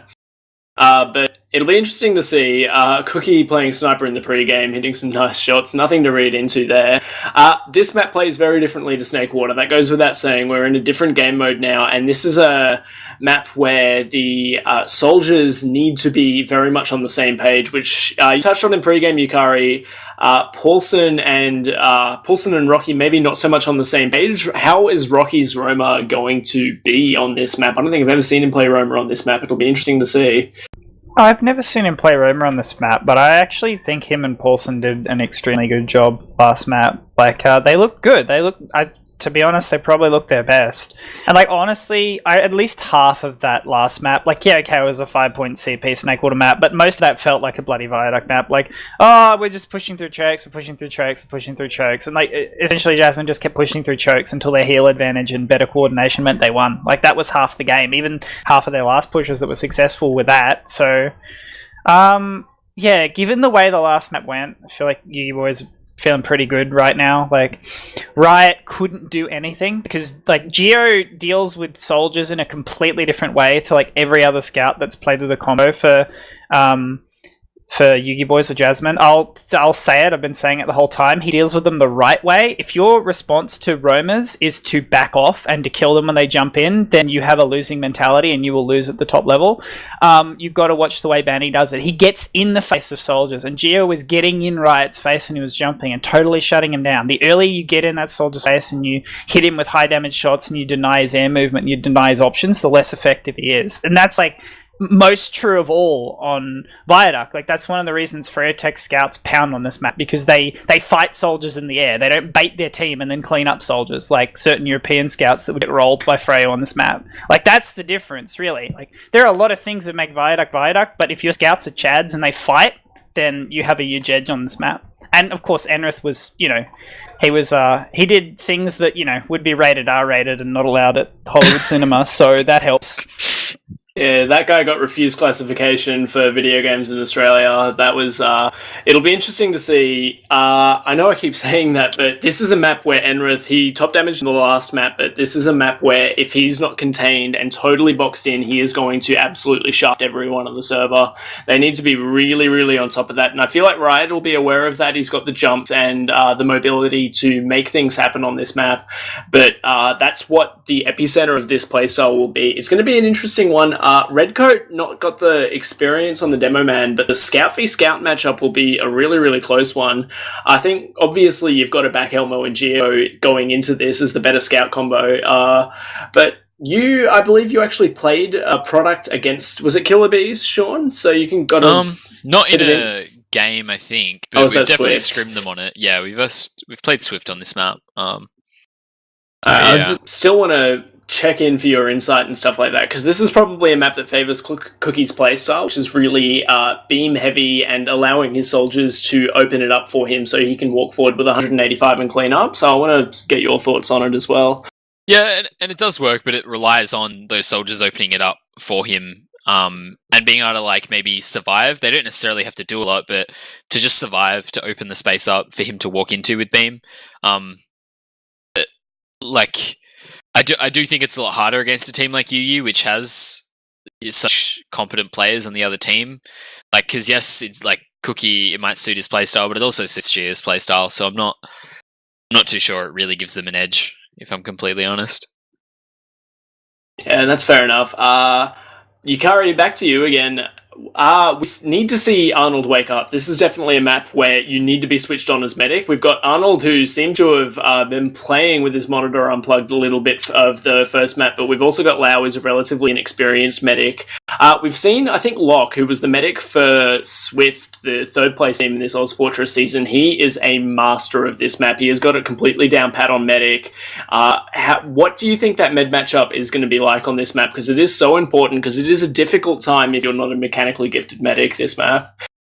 I don't really know enough about Lau to comment, to be honest. Like, I don't want to like misrepresent what he does or doesn't do. I will just say, like, maybe to just talk about Locke, because I've seen him play this map. Locke just seems really decisive. He's like, I'm going to use here, we're going to fist him, you know, and you watch him stream and he doesn't ever look like, you know, he's tilted or anything. If like an Uber goes bad, he just takes charge. That's what you want to do as med. I don't know if Lau or Arnold really do that.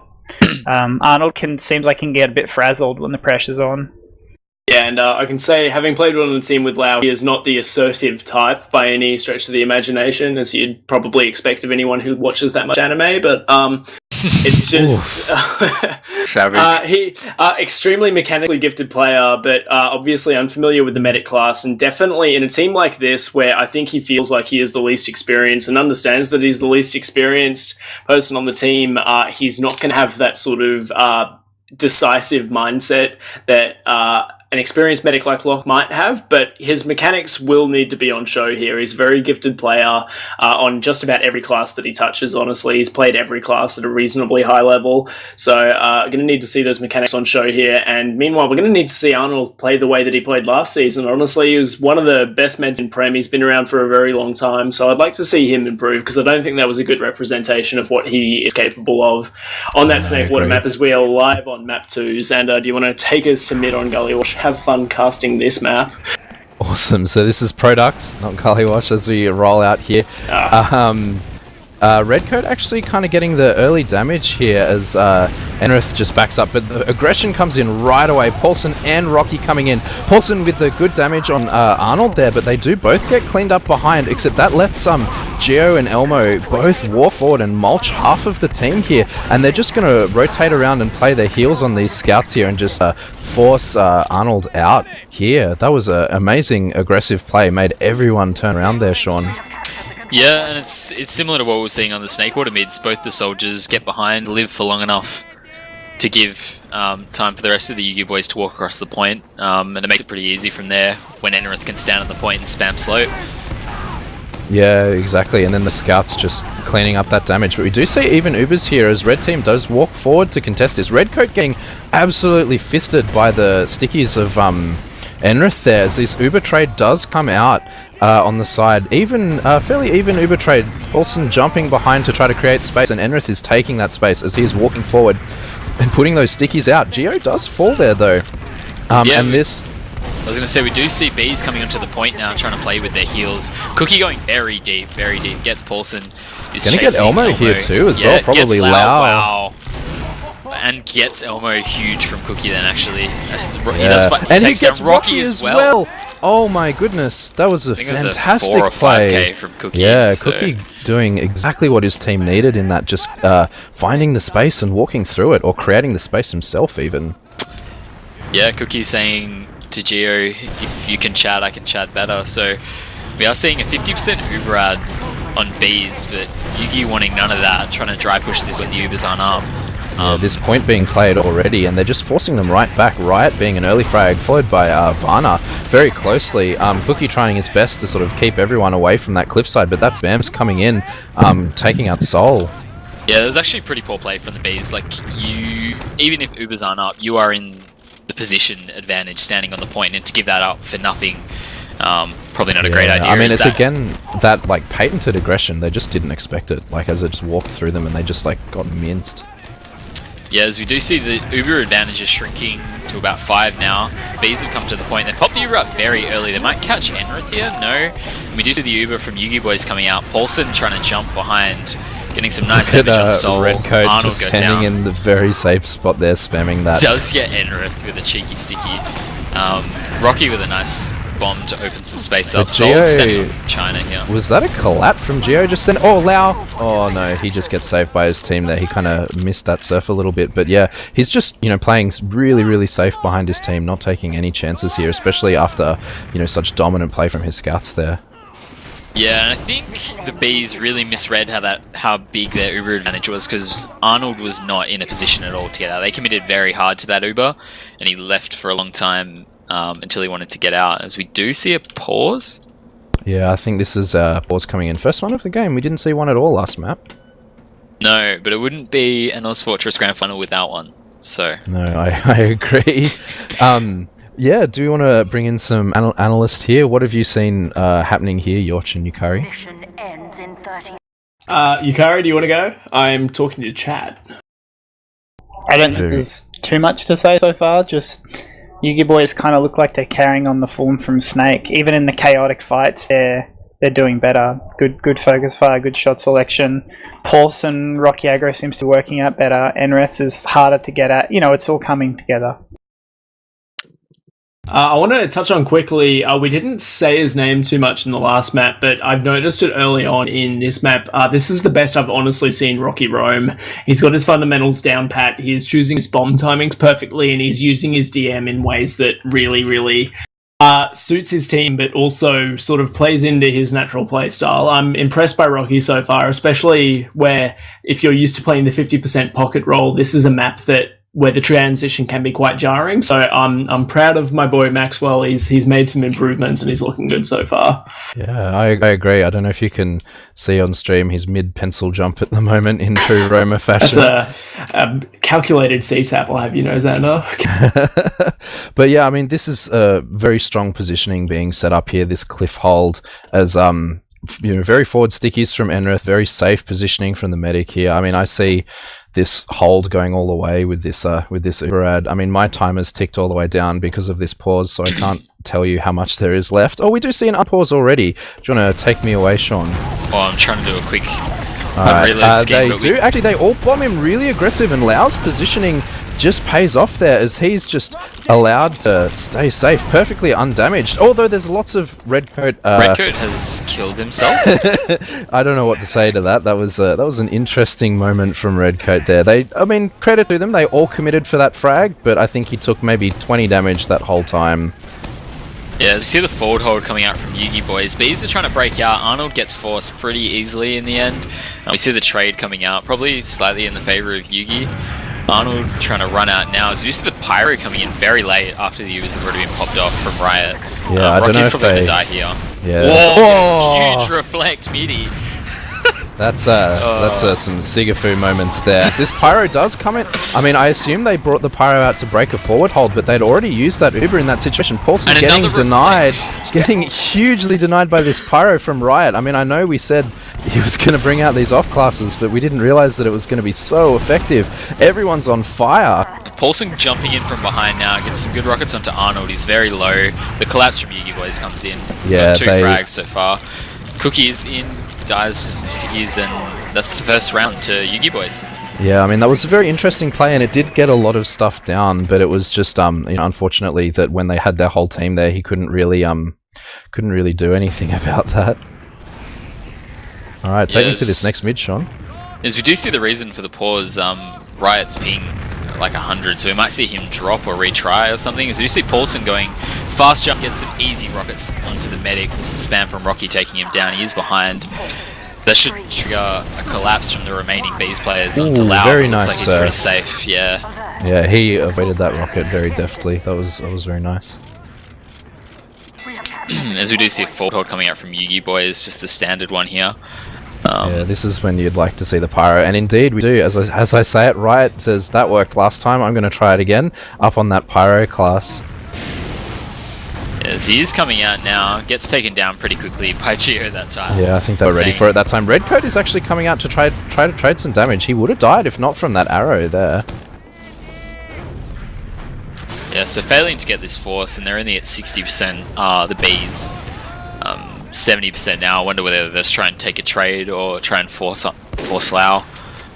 Yeah, this pyro up again. He's still doing it. They pop on Paulson here, but he can't get through this pyro. This right click ability is way too strong. The pyro does go down eventually, and this scout is trapped in Geo. Geo doesn't really get too much work done there. Only the pyro falling for that, and now 100% Uberad in favor of Bees. Yeah, I wonder whether that Uber was called for, if it was a panic pop, because yeah, it didn't seem like a particularly good time to Uber, I'm not Paulson, sure. very excellent bomb, forcing the Uber out of Arnold there. Arnold would have definitely have died if he did not use there. That was a Chad moment from Paulson there.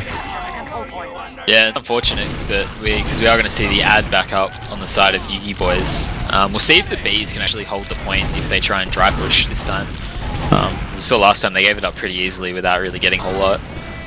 Yeah, well, I mean, this is probably not going to be a dry push. They may just wait for their Uber, as they have, 30% ad here. But they're just falling back. Like, there was 2 players jumping forward, and they just fall off the point. They're choosing to come in now as Sol just dives in, but Lau is in such a safe position, healing his place from very far behind. He's just, not in any danger, as there's only 2 players up on the side. They may not even have to use here at all, as we see that Arnold and Redcoat are backing up to Cliff. They are going to get Uber, but they should lose the point for nothing. The strategic wait for spawners there as well. Yeah, gotta get Rocky YUGIBOYS. This even Uber situation, Paulson jumping forward, he's going to pop the Ubers on his terms there as he does get this trade out. Geo falling back, Paulson jumping behind in this Uber, this post-Uber trade as Arnold is super low. Arnold may die here. No, Arnold does get the pack. Geo just fragging everyone from behind us. Both these scouts are behind. Nice drop from Elmo Sol there. and, oh my goodness, Lau getting Sol. Yeah, that was just fantastic play from both scouts. They just pincered blue team there as Arnold does get killed at spawn. Wow, by Geo there. Geo even getting out. We are going to see Riot up on the Pyro again, attempting to... I'm not sure, because YUGIBOYS aren't forward holding this, so... No, well, they wiped there, so they probably didn't really get any calls on what was happening there. But, yeah, they're just choosing to hold this passively and let them come to them because they know they have, this 50% Uber ad in this situation. Yeah, my HUD time is up broken. Do you know what the cap time remaining is? We've got 40 seconds. I think actually. it's 40 seconds here. Yeah, Sol jumping in there. Or Lau does get forced there. Yeah, that was a pop that I probably would have done as well. Yeah, when the second soldier comes in when you're on 50 HP, I think it's fair. Yeah, and again, the team play here, they just said, this scout is here fighting me. They all rotate, and he just insta-dies. He does get Geo, though, but this forward hold coming out with only 1 player down. Riot is, again, on this Pyro class, trying to break this forward hold, but there's lots of damage here. Arnold committing on this with his full Uber ad. They look like they're going to take this on the point as aggression does start coming forward. Uber is popped. Redcoat super low. Looks like he's gonna... Oh no, I thought he was gonna jump there with that Uber on like 6 health. That was a moment. Rocky and Paulson both Paulson coming together. in, actually. From Paulson behind, yeah. He And looks like Enra's he's walking getting on the out point, here. trying Riot's to- just walking Rocky forward. Again, just that's amazing play from Rocky there as he does get taken out there. And this point does look like it's going to get traded. Lau probably going to get taken out. If he gets a saw here though, he's... Oh no, never mind. Scouts clicked too quickly. Riot... not Riot, Cookie winning that duel with Elmo there as well. That was a strong play. I mean, I know it was Uberad and that YUGIBOYS did very, very nearly get their Uber there, and there was some good counterplay from both soldiers. It did end up coming in their favour at the very end here. Yeah, and I'll note that Riot doesn't care about the pyro sort of nerf because he just walked in with full ad and was able to kill him as both soldiers from the bees look like they're means from YUGIBOYS jump behind. Rocky dies. They do trade Soul souls cap for the that. point.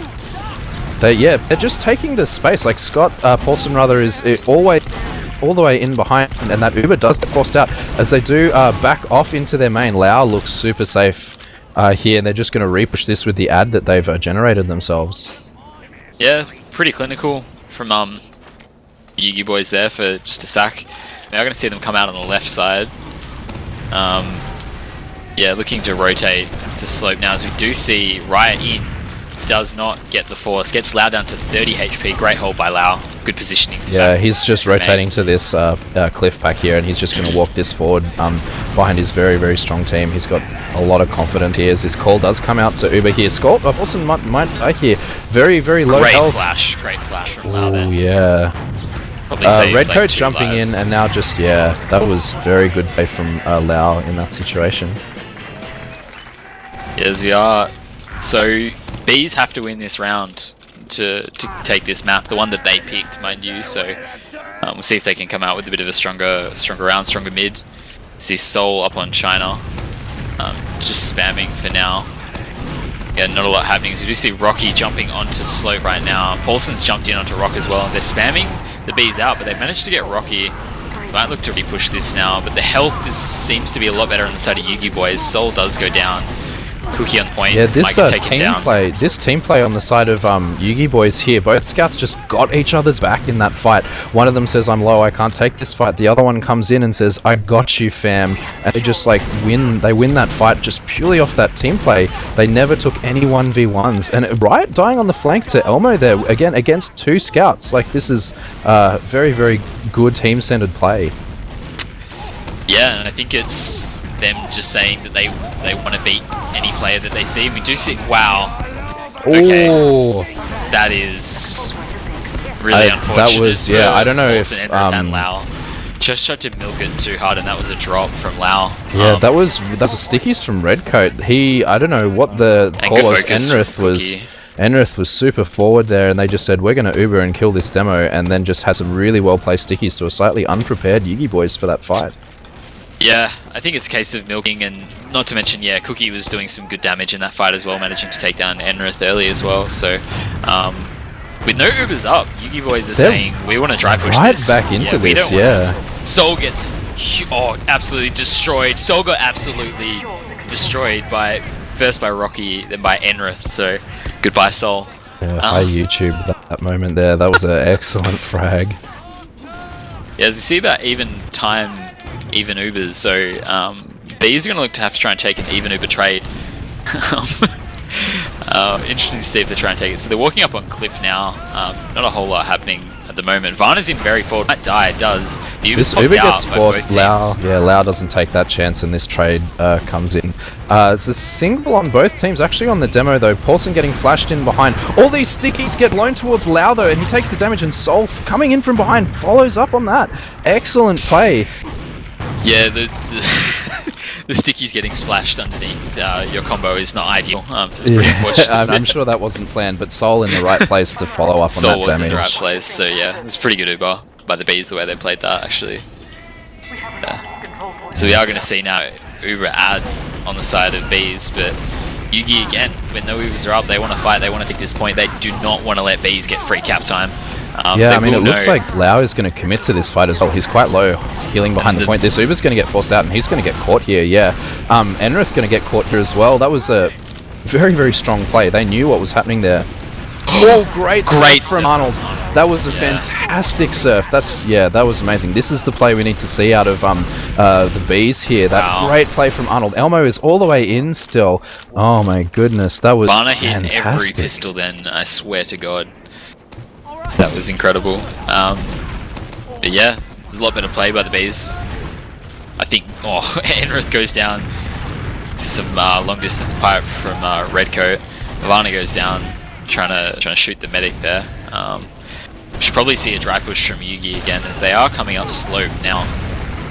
Soul's jumping into the combo, gets meatied, gets absolutely destroyed. Lau very low though, behind house. Lau is probably just going to wait for this pack. Oh, hits a nice arrow on Elmo just while my camera's on him.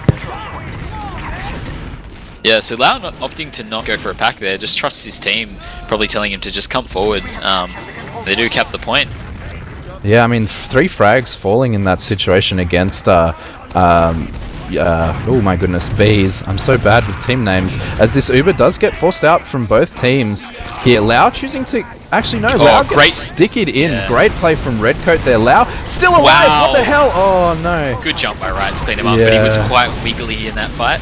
Yeah, very wiggly. As the frags do seem to be coming in the favor of YUGIBOYS here, but they do look like they're just playing around their heels. Varna does get mulched by the 2-scout combo. Big rockets and this scout aggression coming in here. Arnold forced to back right away as this point stays in the favor of YUGIBOYS. Yeah, and see, I think that's another instance there where YUGIBOYS are saying, we don't care how low we are, we will fight. If our team is fighting, we're going to fight with them. So, yeah, good play by them, but we do see the bees recapping the point with about 50% ad, and I would expect...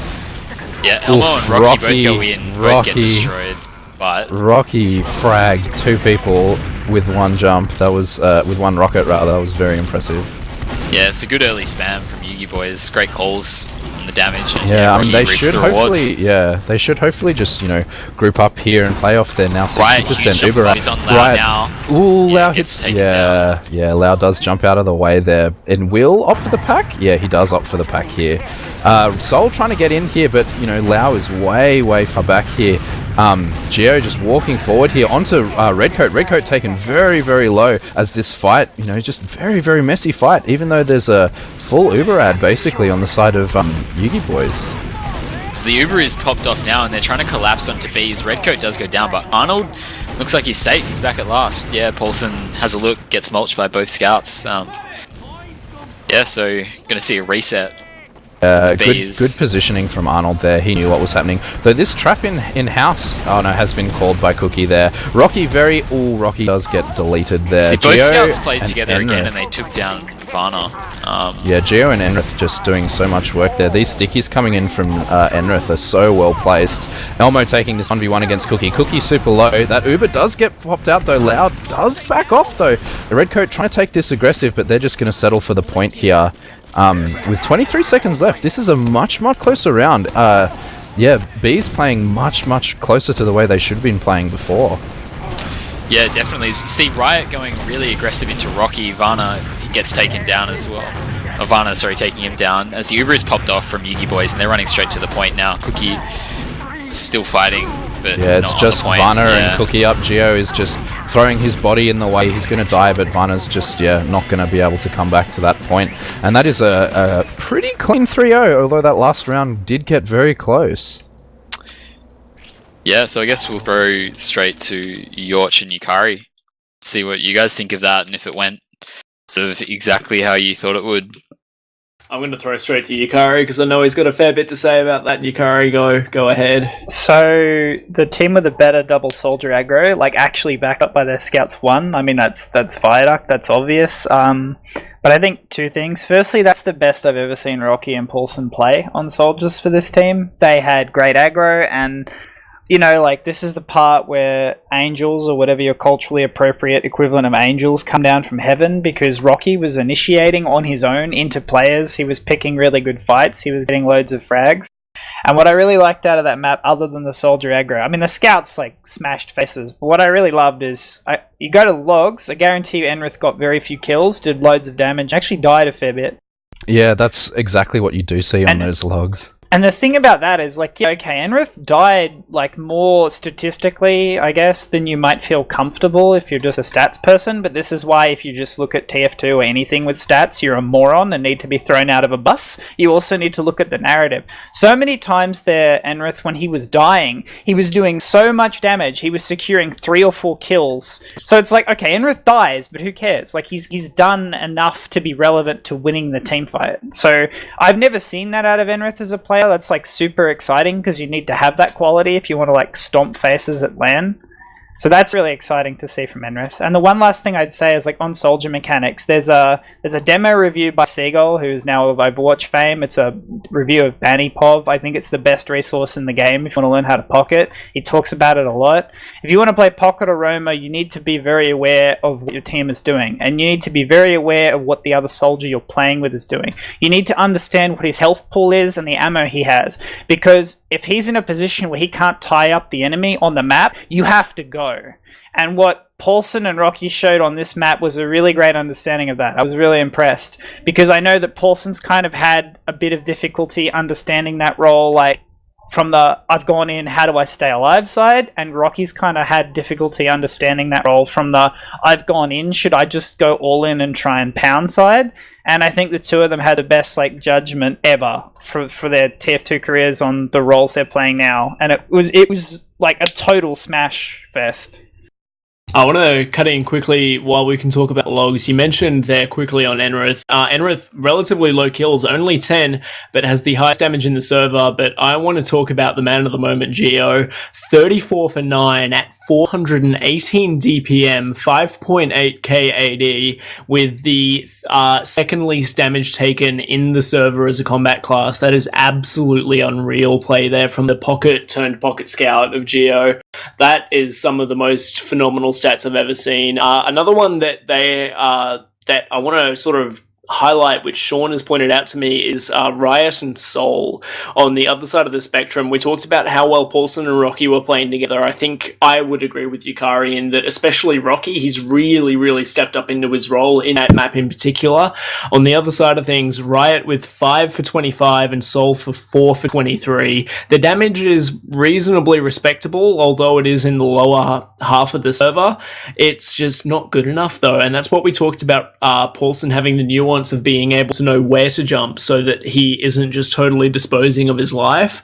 Soul was jumping into the face of 6 players a lot, into the very well organized blob of YUGIBOYS, and he was getting completely dicked. As you see, 4 kills, 23 deaths. Riot in a similar sort of boat, honestly. The scout cleanup was phenomenal from the side of the YUGIBOYS and the soldiers of KILLA BEEZ. That's just not good enough, honestly. It's like the difference that it makes when your scouts and demo post out really hard behind you. If Elmo and Geo are forming like a death squad together to shoot down soldiers, then it's on your team's scouts, and in particular your demo, to punish them for stacking up. And I don't feel like that punishment ever happened. Like when your soldiers go like 3 for 25 and 5 for 20 something, like that's not just on the soldiers. That's like a cataclysmic failure of a team, you know, especially because, as you said, like there was some damage coming out from those soldiers. They were doing stuff, it just wasn't useful stuff, and it wasn't being followed up. And it also had, yeah, like that's what happens when you have somebody like Geo who nobody's looking at him, nobody's shutting him down. He had like free roam the whole game, and he just kind of totally annihilated them. Like it was so easy for him.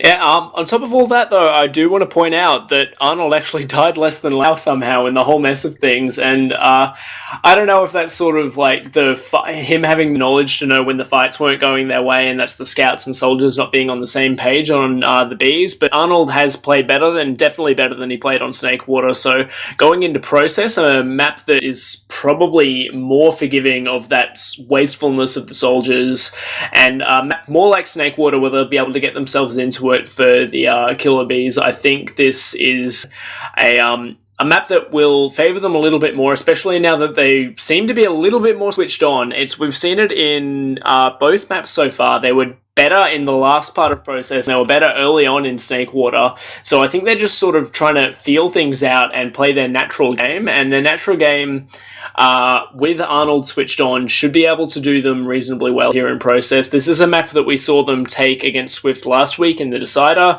I think we both incorrectly called it, Foz and I, as being a 1-round win when it was actually a 2-round win. So hopefully they'll have some confidence coming into this one. As we are about to go live in map 3, this is the final chance for KILLA BEEZ to get themselves back into us. This is match point for them. If YUGIBOYS take this one, they will be the champions. So this is map 3, process, take me to mid, xander. Never mind. As we are being told I think that they're going to just resetting because they yeah. didn't press the right buttons in config there. That was a little tease for you there, stream. Yeah. Prem players these days, shaking my head. Alright, take us to mid for real this time, xander. Okay, sure. We see a fairly normal rollout so far. Nothing's really happened. We'll just wait until these demos finally get to the midpoint. Redcoat actually beating Enrith a little. Oh no, Enrith's invisible on my screen. That's why he beat him, because I couldn't see him. Soul does, Ryan tries to go behind, takes a 1v1 with Elmo and loses it in INT there. As we do see, yeah, KILLA BEEZ trying to walk across the lower of the point. Paulson jumping above, getting some good spam, gets absolutely mulched by Bees. Soul goes down, some spam from across the map, and it looks like YUGIBOYS are going to take that first mid as they were able to just secure the better frags.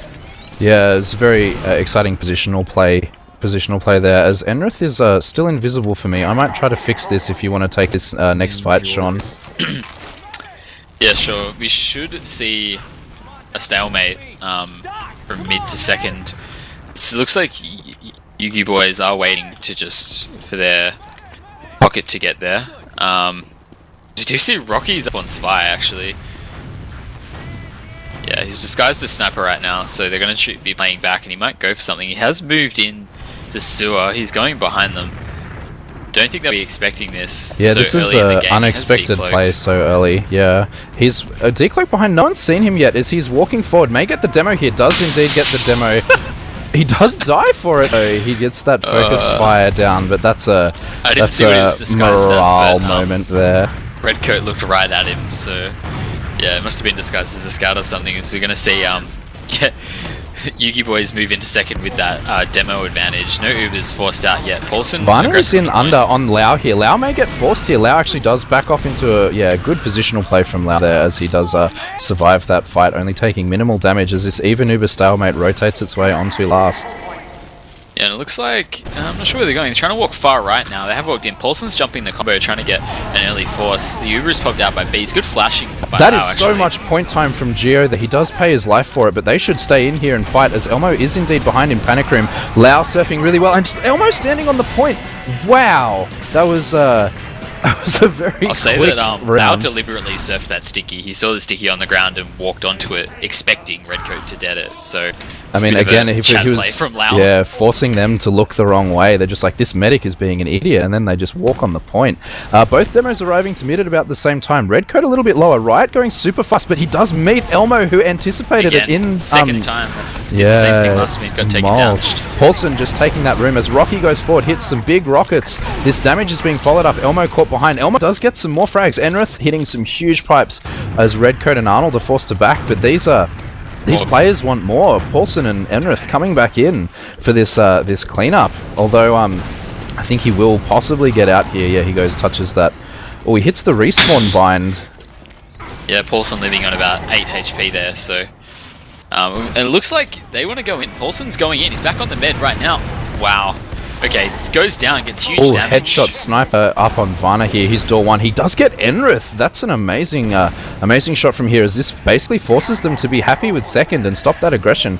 Maybe with that passive hold on that pipe, but they're probably not going to take any of that as these two soldiers come forward to try to take this out. They look like they're going to chariot this Uber in on Geo, and oh my goodness. Yeah, he was probably hoping for the regen there. Nice one by Rocky. He got some fat directs onto Arnold, and he was on a sliver of HP and just crated. So yeah, probably not like a fair decision to try and see if he could live, but yeah, pretty unfortunate. We're going to see Arnold capture this last they cap this up. Arnold posting in chat his Uber bind in a live chat before he hit the ground. That's one of those moments where you just press the button a little too late. That's a feels bad, man. That is quite unfortunate. Very demoralizing. Steve, I want to see if Riot goes for the same play again. Surely he won't. He should try something different this mid because Elmo. Red? Yeah, no, he's going in. He's going to. Oh no, he does change his mind. I think he just held S in the air then as he saw the whole team looking at him. I think Redcoat is actually a little slow to that mid. Soul and Riot are combining here for these frags. Lao is. Oh wow. Okay. Lao goes down to Riot. Yeah, but that's again melee kills on both sides there on both of their medics. That's high level play for you there. Who else played Ready Steady Pan this season? Get out of my way, Redcoat, you fat boy, says Elmo as he body blocks. I just want to say that mid, Soul with a patented pencil jump, everyone's looking at Soul and the rest of the B is able to recognize that and just follow up with some nice damage and melee kills. Are you saying that his pencil jump was tactical? Oh, it must be. He gets maximum airtime, right? He's going to run airstrike next game. Is the base jumper allowed? Probably not. I have no idea. Yeah, okay, so just... I'm being told that it's not allowed. That's unfortunate. I think that'd be a good go for Soul. We are going to see like a 15% Uber out on the side of Bees. We do see quite a lot of fighting in the IT side there, but it seems to fade away as this Uber does fall in the favour of KILLA BEEZ, but they don't look like they're going to do anything with it as Lau does come up on his Uber here. They're actually moving into sewer, so this is... Yeah, but there's sticks on the left door. I wonder if they're going to... Yep, and Cookie goes down to those sticks. So that probably should put a halt on anything they were trying to do there. So they just choose to walk backwards here to mid. Geo in on the Arnold though. Geo does get the mid shot, forces it out. Geo may live here. No, he gets mulched. Okay, I was a little bit too optimistic with that. This Uber does come in, Soul jumping quite aggressively, although he does kind of hit his head there and not even come close to hurting Lau. Yeah, so this should be a pretty easy push into second. I want to see how the Bees go trying to get the force. Yeah, they may just wait for Geo to come up because he's up in 1 second now, and they're probably just going to chariot this in through with the amazing DM of Geo backing them up. Yeah, I think they'd be hoping to dry push this in without using... as we see, they're able to walk in now, getting spammed. Lau takes quite a lot of spam though, more stickies at his feet. He's quite low. Any sort of soldier bomb here will probably force him as Riot does come in and gets that force. He does pay for it with his life though, and there's all this fighting really far forward here. Geo actually does die, although Varna is cleaned up by Paulson there at the very end there. Very low health in this sewer as this is a very messy fight. Just stickies being thrown at these doors as this point is finally getting capped with 2 down on either side. I do wonder if that fight would have gone differently if Rocky didn't take the pack that Lau needed. Super aggressive soldier bomb in there as well, forcing Lau backwards. Rocky actually surviving for that. Oh, never mind. He does get mulched before that arrow or that pack can come in. As this hyper aggression again coming in against them here. Paulson getting killed as well. Lau is kind of low behind on 50% Uber. They need to run backwards here because this chariot is just going to come through and they're going to get caught if Lau does not move here. He should back door 1. Riot is super in, just forcing him out with those rockets. This Uber's coming super aggressive door 2. They may even get caught here. They've wrapped behind. Seen them though. As long as Lau lives, but Riot gets Lau pretty easily. Yeah, that was a amazing pincer here. Paulson in. He wants to fight this. Arnold hitting a pretty nice surf there out into choke. This second point does start being played. Elmo, oh my goodness, takes 2. Wow. Amazing play from Enrith there. Just Riot up on that spawner. He's taking that fight with and that's with Geo. Yeah, Geo just holding W and saying, "I don't want you to be up. I don't want you to bomb my medic," when he has Uber advantage. So WTF thrown in the chat.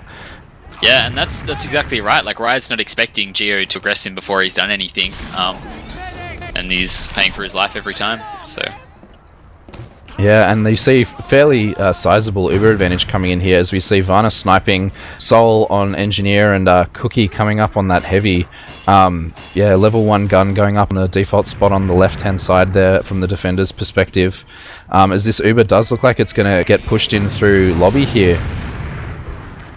Yeah, Riot has seen them, so they may be able to kite depending if they can see where they're coming. So do you see, so they've Ubered Enra through door 4. The sentry gets picked up and replaced by Soul. Point being played already. Geo again just trying to get that time on there. He's fighting that heavy. He loses to that heavy. Just getting clicked on there. And Enrith dying too. Elmo coming in behind, but these arrows from Arnold keeping everyone alive. Paulson in from behind, hitting some very, very nice rockets onto Arnold. Arnold very low, but Rocky just playing the point, and he's...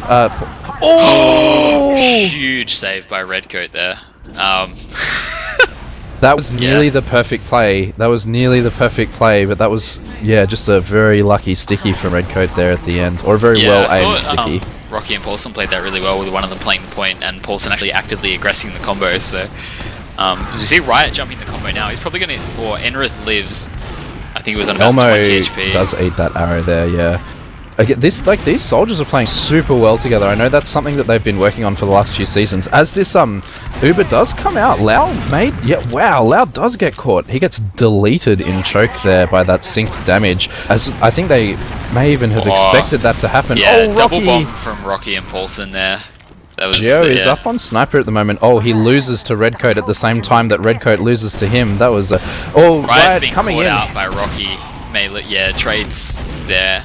Varner is fighting this though. Varner's gonna kill Enrith here, yeah. Lau, oh no, forward spawning. I was gonna say, that was a big question mark. Elmo gonna take this fight, he does. Oh my goodness. Elmo just jumping off the point with about 10 HP and cratering, so...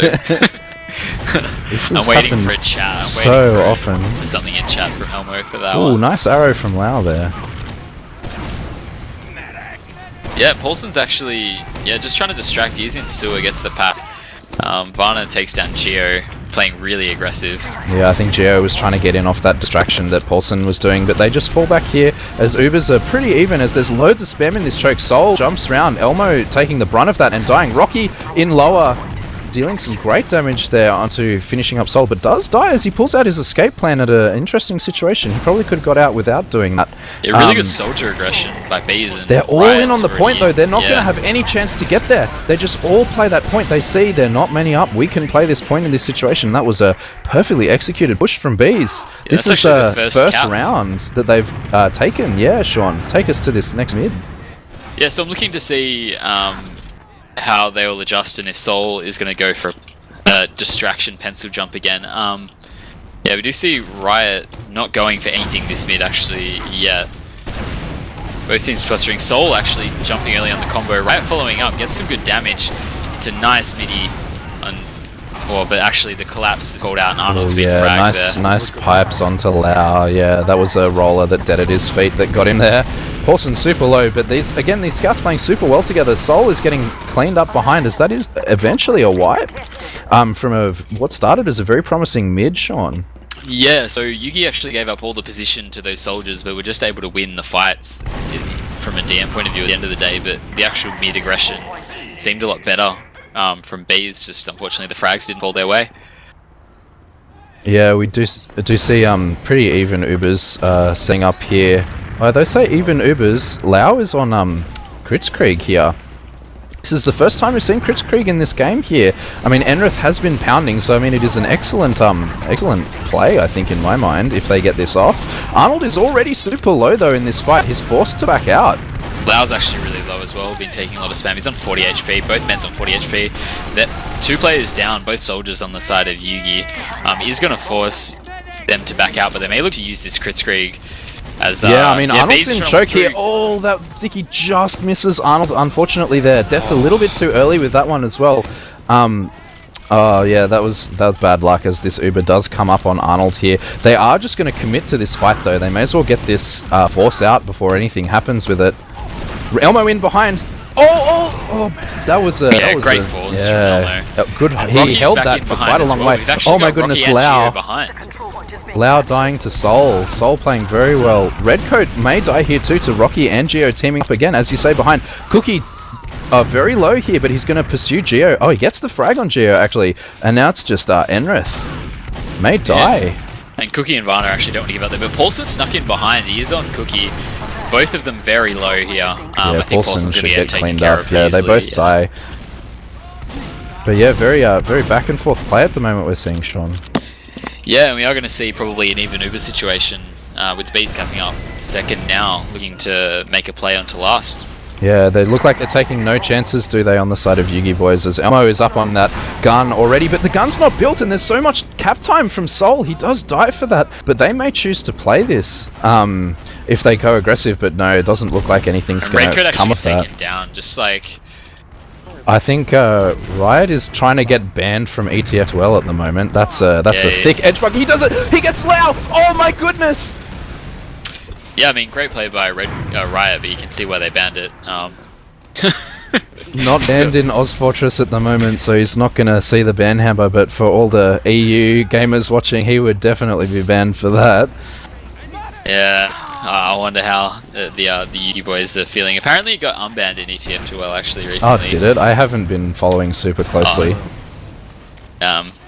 Yeah, so we're going to see the Uber being popped out here by the Bees. That sentry gets taken out really quickly. Point is being played super early. Yeah, there's just no chance for them to get out of spawn.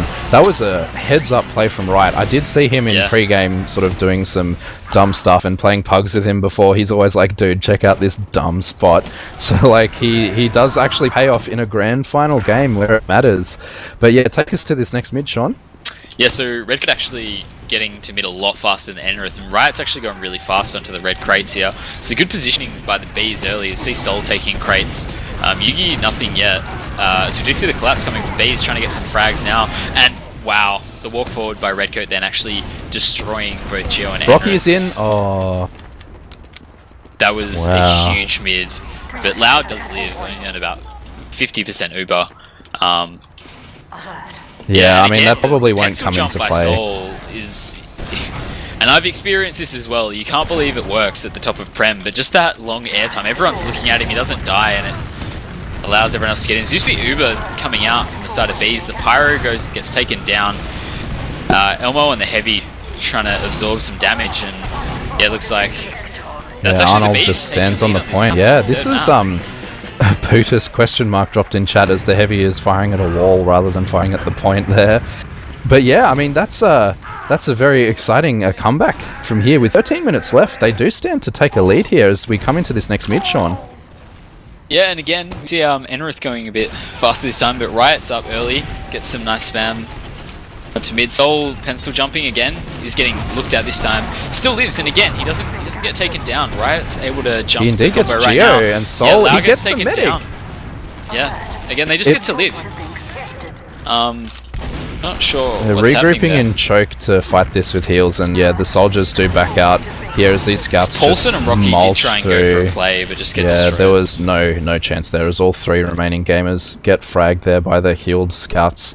But yeah, I mean, I assume it's just people, thinking it's midi fodder and just wasting all their ammo on him, and then not having any left, because he lived through that and killed the med at the end of it.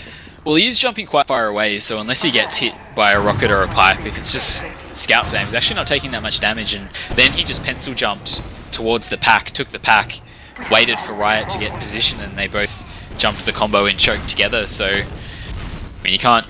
Yeah, if it works, it works. We're going to see 50% Uber out on the side of Bees, and they're looking to take it through lobby. There is a trap that doesn't matter, and yeah, Redcoat's going to take down the sentry. Enrith hiding in sneaky. Yeah, point being played already, though, by Red Team. But, I mean, these frags are falling in their favour. Just Riot up now. Elmo cleaning up on Heavy in that round, not firing at a corner that time. Indeed does take those out. Lau, full Uber here. Not going very low in that fight here either. That was, very good hold. Very good kite. You could see them setting up for that, saying this is what's going to happen, this is what we're going to do. And they did it, and it worked. Yeah, and they are going to look to move into mid. Probably try and get away without using. It doesn't look like there's anyone in position to force this Uber, and the Bees are just going to back out. Yeah, and they do take this Uber super aggressive through these stickies here, though. These stickies here. Ooh, that was very close. Sorry, I got distracted by those stickies. Lau surviving here, but the fights are coming in. Soldiers jumping in right very low. Ooh, Lau, nice surf there. Surf. Yeah, good work on his team, though, just killing him pretty quickly. As this ad is diminishing, but they're going to take it super aggressive. They're just going to use in on Geo. No, they're not using in here. This, oh no, they do finally use, but the Uber should be up. If they don't kill Arnold right now, this Uber's coming out, and Lau needs to back here. Lau does back this time. He does get out. which is not what he did last time. Enrith paying for his life at the end of that. And this really aggressive play, Lau is in super passive position, looking to get out here. But Rocky's going to die. Lau nice needs arrow to from walk. Lau, though. Yeah. He needs to move though, otherwise everyone should collapse on him, but they're slow. Enrith indeed gets forward spawn, and they're rotating on mid, getting out choke. Oh, Geo and Elmo in forward spawn, both choosing to back spawn there. Geo remaining on sniper though, so we do see this stalemate on even Ubers with Geo sniping. Yeah, interesting decision. I would have thought they would probably back just their meta play there, but yeah, the Bees are actually grinding a small ad moment up to about 10%. Yeah, Lau wasn't healing particularly well as he was backing out there. But I mean, Geo on sniper here, I mean, it is even Ubers on second with 10 minutes left. I would like to see them be a little bit more aggressive to try to even these map points up. But I mean, you know, Geo is a very competent sniper. Through sewer, and they're taking a lot of spam from Paulson. The Ubers do get traded out. A better Uber here from the side of Yugi. They have not had to multi yet, and this should trigger a collapse or a reset. So do see, yeah, the Bees able to get out pretty comfortably from sewer there. Geo taking a shot on Arnold there, unfortunately just missing as he was quite low. A body shot probably would have got him in that situation. Yeah, so I think we're going to see both teams try and grind this up. Might just quickly throw to our analysts and see if they can pinpoint what you think the Bees are doing better this map. Well, they're certainly better at holding W while they rocket jump Yukari. I think you've got a few more things to say than that as well. I mean, it makes, I don't know, it's the most incredible solution I've ever seen. Just pencil jump and the other team can't kill you. I mean, take that, Tempest gamers. Like, what's your, you know, where is your god now? I mean, that's it. Like, you feel like, and we've seen a few high-level individuals posting in chat that there's no way that this should work, and I feel like if one midi connects and he craters, it won't work. As we see the Bees rotating through sewer, actually, I'll throw it back to you guys, but it's just so bizarre, but it draws so many eyes, as Ryder's going to come in and he's not going to be able to get the force out, he gets taken down, so unlucky there by Riot, and Bees will just get Enrith back out is of sewer. walking really aggressive in choke here, as this damage is just getting exchanged. Geo does die there. I'm not sure if I'm going to call that a counter sack or not, but he does get caught out in that situation. As Enrith is the only one forward spamming this choke. Yeah, it's again just a reset after those two picks. Yeah, Rocky and about to help out Elmo take down Varna. So we are going to see a one player out side of YUGIBOYS. I wonder if anyone's going to sack because Geo is back up on scout, and Paulson is actually in right now, trying to go right behind. Yeah, he's right behind, trying to make space for his team. Redcoat gets killed there by Elmo, just on that distraction, and the Uber is forced out from Red Team. Again, off the back of scouts there, Geo coming in there and doing that, as this Uber is spent on mid, and full advantage walking forward on YUGIBOYS, capping the point now. Yeah, like that's a really good push by Yugi, just with and I think Redcoat probably out of position there, and it didn't look like they knew how they wanted to handle what was happening just then, as we do see YUGIBOYS looking to use this Uber now through IT. Yeah, the medic is upper IT. Riot does come in, but he meets a team instead of a medic. Lau playing in a very comfortable position there. Paulson taking a lot of damage here, but again, Rocky is just jumping forward to create that space while his teammate is low. Varna low in lobby here, taking this fight. He does back off. We see two-player ad going into last. Paulson jumping in aggressive, hitting some nice rockets onto Varna there, as this Uber does get popped out, flashing Geo in here. Arnold super low, Paulson dying there at the very end. Oh no, that's disastrous at the very end. Redcoat just doing so much. Oh, Rocky. Wow. Redcoat doing so well, and this is a full health scout here. He's just getting juggled off the point. Rocky with heals. No one's going to contest that. He doesn't have to walk, he just has to aim. So there we go. There's another round, evening it up now. A 3-all with 6 minutes remaining, Sean. Yeah, it's wondering exactly how they're going to play these mids, whether they're going to go really aggressive and try and take it into last, or whether they're going to try and play more conservative to take to a golden cap. Yeah, so Yeah, it'll be interesting again, to see. The bees are above the point. Soul's Yugi doing the playing pencil right jump side. again, lands on the pack. Lau taking a lot of damage. Lau surfing out of choke here, but I mean, his team is still forward fragging. They get 3 there. Lau gets killed by Arnold as he kills Vana, and Soul is the only one up on the side of, oh my goodness, on the side of bees. That was ridiculous. 2 crossbow frags in the same second. That's a medic frag video. Yeah, that is quite thick from from the medics. But I think what I noticed on that mid, instead of Elmo and Rocky waiting to deal with the pencil jumping soldier, they actually thought, you know what, we're going to go do something, and we're going to kill the other team. And they actually went behind while the other team was pushing onto the point, and were able to secure that mid for Yugi, even though both meds went down. Yeah, I mean, Lau did hit a good surf out, but I mean, one thing to note actually at the moment is Lau is on crits at the moment. He ran crits to that mid. That's what they're going to try to do. I think they're going to try to roll this into last off this crits, so it's all on Enrith at the moment. This crits does come up. They're coming into sewer. Yeah, it looks like they're going to try and use it from sewer. I think they'll have Paulson probably jump as a distraction. As actually Rocky is in right now on Arnold. Misses the midi and does get taken down. As you see Paulson in the same now. The crits is popped out. Hasn't got any frags so far. They're just trying to fight collapse Cookie coming and Riot. in at the moment. Yeah. Yeah, that crits did not do what it needed to do. Lau is running for his life at the moment. He's probably going to get chased down by a scout here. Does get the pack. No, that's just not enough. He hits a killbind there.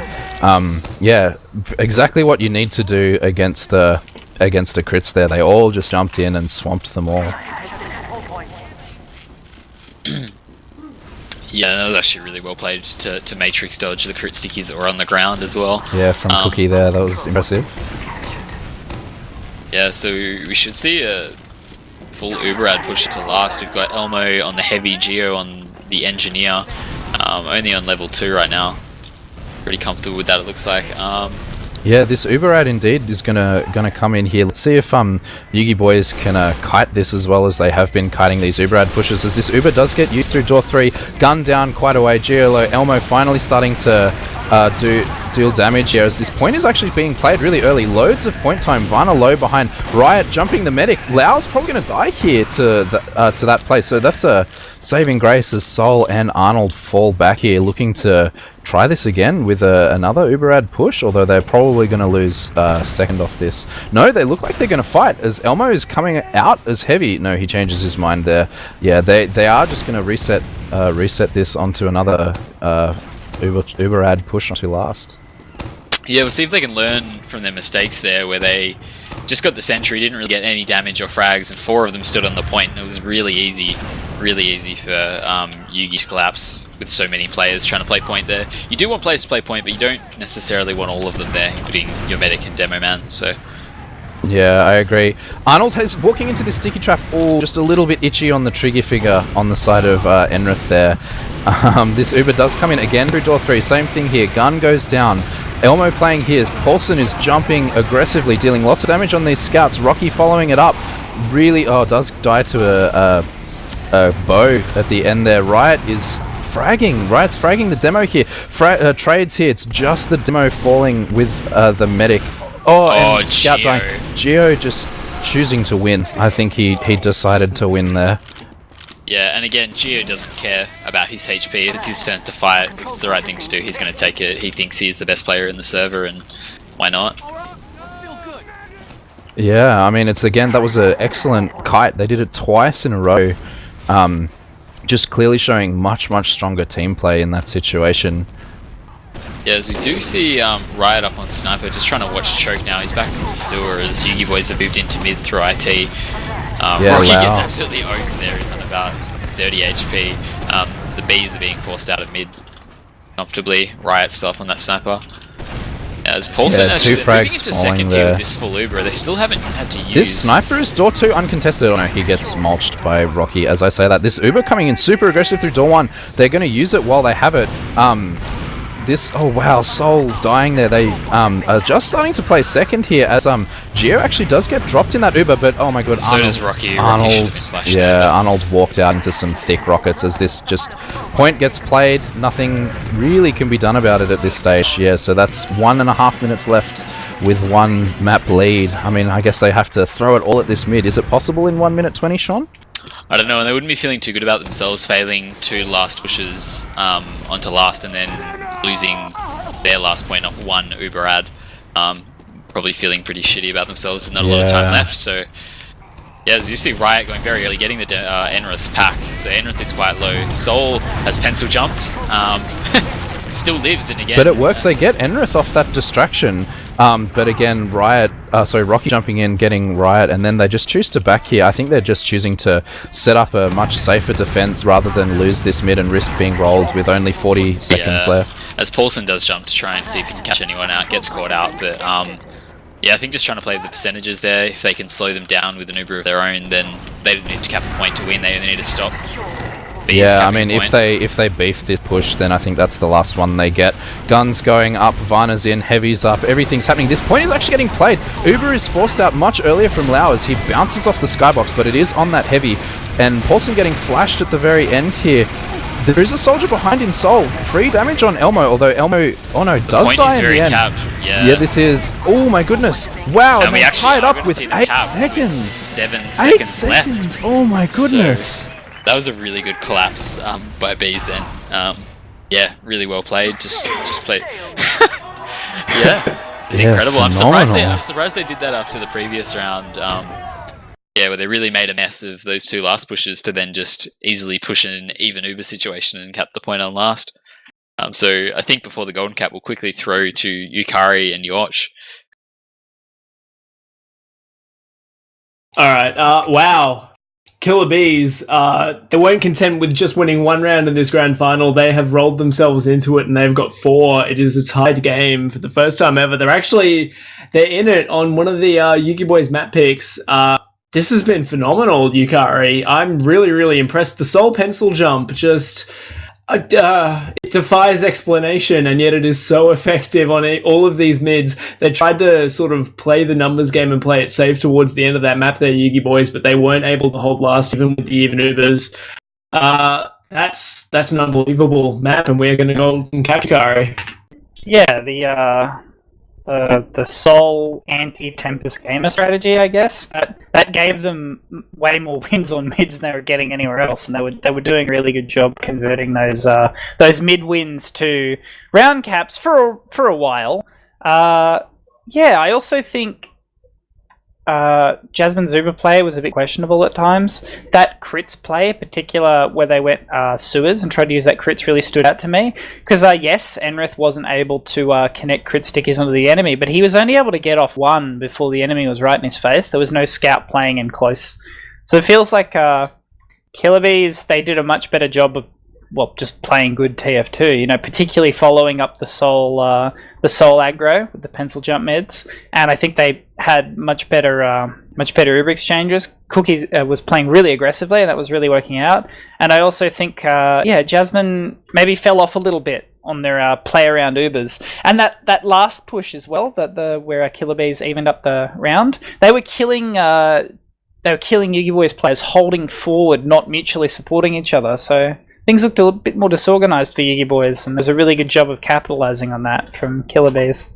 A pencil jumping pocket, probably a man after your own heart, Yukari, as we will throw quickly to the logs. And this is sort of what you touched on earlier, Yukari, with your analysis. It's if anyone reads solely into the logs, no pun intended, then they should be thrown under a bus, because if you were to sort by logs here, you would notice that Enrith, Paulson, and Elmo have the top 3 as far as damage in the server goes. And if you were to sort by frags, you would see Geo and Elmo are the top 2 fraggers in the servers, but that has not been the whole story, as we see. It has not been a dominant game for the YUGIBOYS by any stretch of the imagination. And we're tied up, and that's why you just sometimes can't read into stats, kiddos. So if you're ever thinking about preserving your KD in a pub, then in a pug rather, then don't do it, because you might win instead. Yukari. Oh dear, we've gone into very dangerous places. I also think one person that deserves a lot of credit for Yugi being able to stabilize the ship was Rocky there. I really liked how he would push flanks in their last holds, like when they're at uber disadvantage. That was very effective, and I think it saved them a couple of rounds because he got kills. Or if he didn't get kills, he'd hold up like players that should be flooding in and trying to gather around the KILLA BEEZ Uber push. So that was really effective from Rocky. I'd like to see a lot more of that. But yeah, the pencil jump mids is really, that's really where it was at. Like, it was giving KILLA BEEZ the momentum to win rounds and roll to last. I think 3 of their rounds came from, we rolled you on mid. So, we rolled you from a fight because you were just all looking at Soul. And how to counter that? I don't know. Shoot him until he dies, maybe? That's outrageous. You can't possibly counter a pencil jumping soldier by shooting him. But yeah, I don't know. I absolutely love it that we are in the closest ozfortress season in a very long time, and we are focusing on something so bizarre as the oldest player in surviving in ozfortress not being able to rocket jump properly on mids, and it's just absolutely phenomenal. This has been a really, really good game. We were worried about the bees for a little while. I also want to give credit to Arnold. He has definitely switched on compared to his Snakewater performance. He's had a really, really good map there. That double down of the meds fragging one another was really, really hype. So I am excited for this golden cap, and as far as predictions go, I want to give it to the bees because I want to see a 4th map. They seem to be really getting themselves into it and getting a feel for this match now. How do you sleep at night knowing that you just voted for a team with a pencil jumping mid roll out to win? Like, you should be beating with sticks. As our good friend One Direction Ori has just said, that it makes it harder for Gio and Elmo, because how can a scout deny you when you're jumping if you deny yourself with your jump? This is the questions that we've got to consider. Really philosophical as we head to this golden cap mid on process. Xander, take us away. Yeah, I mean, I want to see if there's any other strategies. If this pencil jump comes back this mid, and if it's counterable. Redcoat actually going very far forward. Doesn't eat that Riot stick, he gets missed. Riot is behind, yeah. No one's really doing anything. Soul is taking the ground again. He didn't seem to pencil jump this time. He gets mulched that time. Riot's timing though is very good as he jumps in on the low players. He does get mulched though. Sticky going the right way again at Loud's feet. He does dodge them though at the very end, and that does trigger the retreat from Bees there after that mid loss. Yeah, they're going straight to last. That's probably a good decision. YUGIBOYS already in on second. Varna is in on Geo. Varna's taking this fight. He wants Geo here. And he's like, Enrith is forwarding him. Varna's now behind, coming back in. Loud drops to the ground. Not necessarily the best play in this situation when there's a scout that can aim right next to you. Enrith Riot looks like he's gonna... Riot looks like he's gonna take this fight as well. Yeah, so you see both of the Bees soldiers coming in now. Soul is on the medic, does get the force. Loses his life for that. We've also got Riot hiding in IT. Going back to Loud doing the right play and charioting out on the scout there. That's good. We haven't seen him do that much before. Riot does lose his life after that. Elmo dies to a nice pipe from that, although Arnold and Cookie and Redcoat all fall here. Varna surely going to die, yes. And that is just one player up, coming up on the engineer class and last. They look like they're just going to roll this super quickly into last as these players walk through door 2, as there's only 2 players up on red team.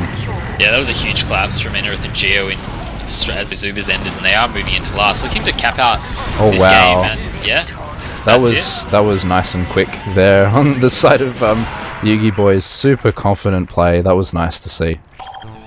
Yeah, and I guess not falling the way that yauch had wanted it, so... Yeah, I mean, we did see lots of fantastic play from Bees on that last side, but again, it's that mid from Soul didn't pay out the same way it did last time, and they just got rolled on the base of it. Yeah, it's pretty unfortunate. Just that they seem to change mid strategies for that last one with Riot opting to go behind. So... Yeah, I mean, it was a very exciting game, nevertheless. Definitely. Alright. I'm going to be getting some interviewers in now. We have a couple of the people who are our unfortunate runners-up of the day. I'll be getting some players in from the YUGIBOYS momentarily as well. Yeah, if you guys want to go over stats quickly while we get everyone that we can interview in for the moment. Yeah, we'll go the golden cap logs, even though they're probably not going to tell us the full story there. But Geo getting 8 frags in that golden cap, going 8 for 1. The next best Enrith with 4. Yeah, damage Enrith kind not of dying irrelevant at on all. a 2-minute round, but 8 frags from Geo is pretty large. Yeah, Enrith and Paulson both not dying at all. That was just, again, very confident play as they just walked forward, loud, not dying either. I mean, it really tells the story of what happened that round. Yeah. All right, I'm going to take it over to our interviewees. We have got a heck of a lot of gamers in here. I'll go down the mumble list, excuse me. From the YUGIBOYS, we have got Elmo, Lau, Paulson, Rocky. Where else have we got as well? I believe Gio on his way in as well. And from the KILLA BEEZ, yep, we've got Redcoat Zygote, Riot, and Arnold, I believe. Arnold's not coming. As well. Cookie's on his Cookie, yes, instead of Arnold. My apologies. All right, first of all, congratulations to the YUGIBOYS, our ozfortress Premier Season 21 champions, and commiserations to YUGIBOYS, a very valiant second place there. I want to go to to KILLA BEEZ. I'm sorry, I apologize. Congrats on second, Paulson. Yeah. Unlucky, We'll take that Paulson. one. We'll take that one. All right, Maybe next I want time, to pal. go to Redcoat first. You guys were slow getting out of the blocks. I don't think there's any denying that you guys weren't able to get around on Snakewater and got sort of bent over a little bit towards the end of that map. But in the second part of product and definitely in process, you were able to get yourselves into it. What was the situation there? How come you were so slow getting out of the blocks? And do you think you could have taken it a bit further had that golden cap gone differently? I think we might have. Like, we were definitely playing better, like, further on, but we had, like, complete shithouse mids. Like, they were just really bad. Their soldiers were just owning us pretty much every mid, so, like, we just couldn't get much aggression, couldn't really get their medic. Yeah. Imagine getting owned by Rocky. Like, that's gonna make you sad. Imagine that. Yeah, I do want to welcome as well Enrith, who has moved us in, and Varna, who's trying to find his way Enrith in. is Someone just still needs to get muted. it. Enrith, who's still muted, and someone who needs to give Varna the token. Jesus Christ, this mumble is overflowing. Obla will not be happy with us. Welcome, everyone. Over to you, Paulson. Coming into this game, you would have seen last week that the KILLA BEEZ started slowly, but were able to bring it back against Swift. Were you ever worried coming into this fixture, and what were you guys sort of working on and expecting coming into this?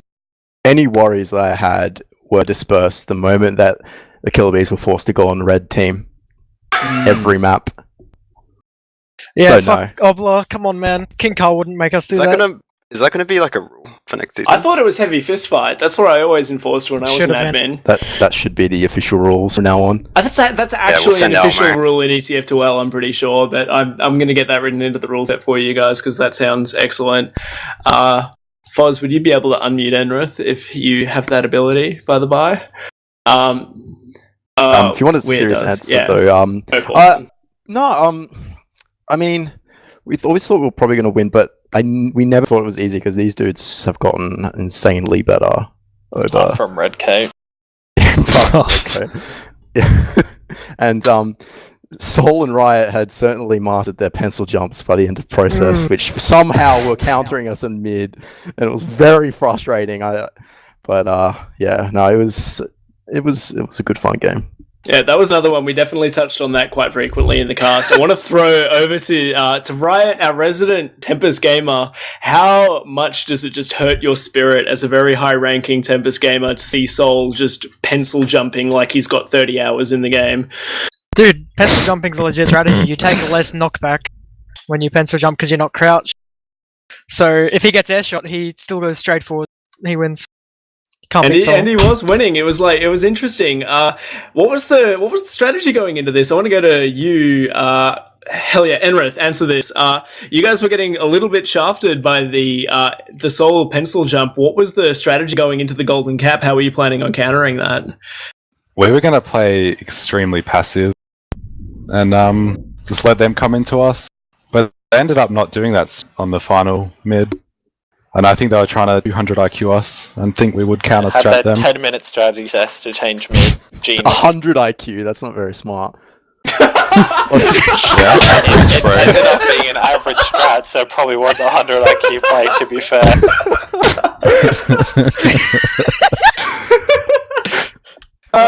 It was Redco came up with it, so... What the fuck?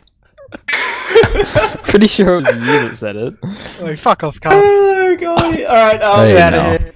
Alright, Elmo has asked that I ask you a question, George. So, which class is harder? Here we go. Which class? No, he hasn't asked for a particular question, so I won't throw you under the bus just yet. At the higher level, what is easier, Pocket Scout or Pocket Soldier? He needs the med gun up his bum for both. So what difference does it make? I'd probably have to say Pocket, to be honest. Because... Which one? Pocket. The Pocket Soldier. Yeah, so like, yeah, you just get like all the heals and you shoot the ground, pretty much. And you win. Alright, And I know it's easier. Sorry, you go. Oh, no, that's good. No, I was just going to say, I know Yukari has a question that he's been teasing me with for a little while. I want you to go ahead and ask it, sir. Like, that's the most aggressive I've ever seen Rocky play with you guys. He was going in super deep. I also remember you saying that Dave was off in Thailand. Is this a lie and you actually sent Dave to Rocky's house to hold his parents hostage so he'd go that deep?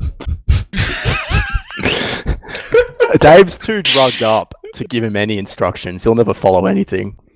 I think he accidentally bought tickets to the Philippines because he's just on drugs. Where did he think he was going?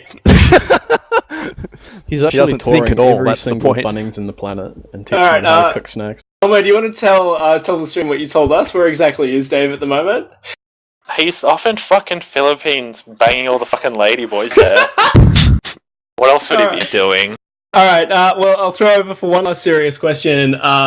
While Dave is getting it on with Greg the Lady, how has it been stepping into his shoes, Lau? You and I are teammates back in the day. I know I asked you this in the last interview, but you're now a Prem champion, my guy. This must be some big shoes to fill, and you must be pretty damn hyped. It was very nerve-wracking playing in the finals, definitely. I was shaking, believe it or not, I was shaking in the first map when we first started. This usually happens because I get like really, really nervous when I play like something that's pretty important. Like in the Intergram finals, I started shaking as well, but then on the second map, I got like, I guess I like eased into it a little bit, and the YUGIBOYS will really help me like get my head into the game. Nice, and I'll have one more serious question before I throw over to my co-casters. Directed for the boys on over on the KILLA BEEZ, and particularly Varna. Varna, I hope you're not going to get in trouble for having made this match. I've heard you had to pull a few strings with some questionable truthfulness to make this match. How do you think that you played, and do you think it was worth skipping work, my guy? Yeah, I'm probably going to get fired. But was it worth it? Yeah, it was a fun game, but I probably should have gone to work. Are you actually going to fight, or was it a joke? Like, it's possible. Oh crap! God. Do you feel bad now? His boss is watching the stream right now. He did it for the semi-final as well. So Because this idiot captain can't organize games. what do you mean? None of like it's because of our players. They all just have like awful availability. It's like impossible to organize things. If Varna gets fired, can we get a GoFundMe up? Make sure he doesn't go hungry. Ensure Varna's attendance in future grand finals. I think we've been here before. But I'm going to throw over to Yukari, Sean, and Xander. Do you have any other questions for all the gamers that we have in here? I have one for Riot. I noticed your disgusting wall hug thing that would have got you banned from ETX as well. Was that on process? Yeah, that it was did. revolting. I was so mad. I was like, where did he come from? Instantly. Oh, Yeah, Riot. he was hugging He that was in the wall fucking above sky. rollout. Yeah, that was disgusting. Do you go? I know you go around finding spots on lots of maps like that. Do you think it should be banned or not? No. What? I just owned these idiots so hard. Why would it be banned? It should be fixed. Nah. I think you're asking a little bit much there of the TF2 dev team, my guy. Alright, we're going to be throwing over, unless Sean or Yukari, did you have any questions, guys? I do not have anything relevant. Alright, Tay wants to know how much you weigh, Elmo. 83 kilos. There you go, Tay. I hope that satiates your you're curiosity. You're like a light little boy.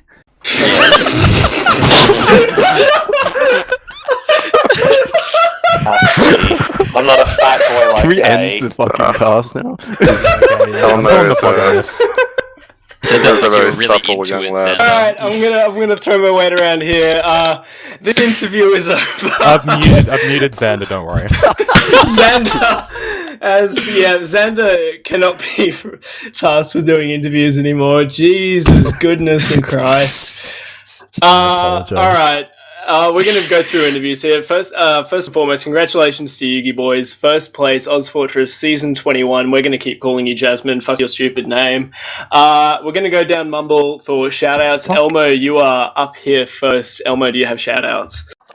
Shout out to Sam and shout out to Xander. I hope you'll meet me in another Mumble channel later. Hang out. That's all. Enrith, shout-outs, my guy. Shout out to Drams, Jiggles, Jobs, and Later. Oh, yeah? When you cut drams. Been different with drams tonight. Alright, Geo, shout-outs. Shout out to my team, all the casting crew and ozfortress. Shout out to Peachy and shout out to Bongo. I'm not even going to ask. Wow, shout-outs. He's Shout my out to best YUGIBOYS. Shout out to Wombo Combo. Shout out to Sad Hey. Boys. Shout out to Ram for letting me borrow his unusuals. Those weren't actually mine. And also shout out to Rising for the NGE sessions and Wolf and Now. Alright, I'll come back to you, Clem. Paulson, do you have any shout-outs? Shout out to Lau for filling in for Dave while Dave has been away. That was fit in his shoes perfectly. In fact, he doesn't even drop as much, so it's great. Shout out to Elmo, because it's Elmo. I love you, Elmo. And shout out to Obla for dealing with all that garbage last night. It was that terrible. was keeping him awake. So, and then shout out to the Xeno Discord. Alright, Redcoat Zygote, you're next, sir. Shout out to Sam. Shout out to Paulson for giving us like a chance at winning by just like being that one person that brought them down enough. Shout out to Redcoat's 100 IQ. Shout out to Obla for allowing my slippers to be worn in the grand final. Much appreciated. Shout out to my team and the casters. That's about it, I guess. Alright, Riot, your turn. Shoutouts to Dreams, CKM, and Talk. Alright, Rocky. Shout out to the administrators for organising the event, in particular Obla. Shout out to Lau for helping us out, and everyone watching and supporting Autis Really and Team Fortress. Sean, shout-outs. Yeah, shout out to the Xeno Discord, and shout outs to Obla and Foz and the other admins for the season. Alright, before I go to you, Cookie, I want to shout you out, Cookie, for having the best profile picture in the server. Now, Cookie, do you want to give shout-outs?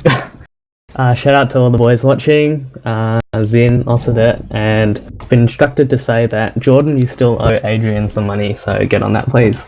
Yeah, I want to shout out the people that seem to have this religious following of Cookie in Twitch chat. They rock up every time you play, dude, and they love you, and I don't know what it is. But Yeah, I don't know who they are. I don't know who they are. That makes it even better, honestly. The cult of Cookie. But shout outs to those guys. Varna, you're up next. Shout outs, my guy. Shout out to the other team, the admins, Sam's Wrist, Ryan, Just Ryan, Art, and Elmer. Very fair. Are we going to unmute Xander for shout-outs? He's been unmuted. Excellent. Yes, I am unmuted. Shout out to everyone for a great game. Shout out to Sean for being my co-caster, and Yauch and Yukari on Analysis. Very, very good work, guys. Wiethoofd for production. Again, thank you. Shout out to everyone who messaged me in horror after I said that thing. Shout out to Pause. Shout out to Obla and the rest of the admins for a fantastic season. Thanks, guys. Alright, and Yukari, down to you. Shout out to everyone that made this event possible. Shout out to Richard Thaler, the original shitposting Chad, and shout out to the god of intermediate, now crowned, Adolo. Alright, before I close things off, I want to throw first to Foz and then to Obla for some housekeeping, general TF Live and ozfortress stuff. So Foz, over to you first, buddy. Thanks, buddy. Before that, I'll let you do shoutouts. No, I'll be nice.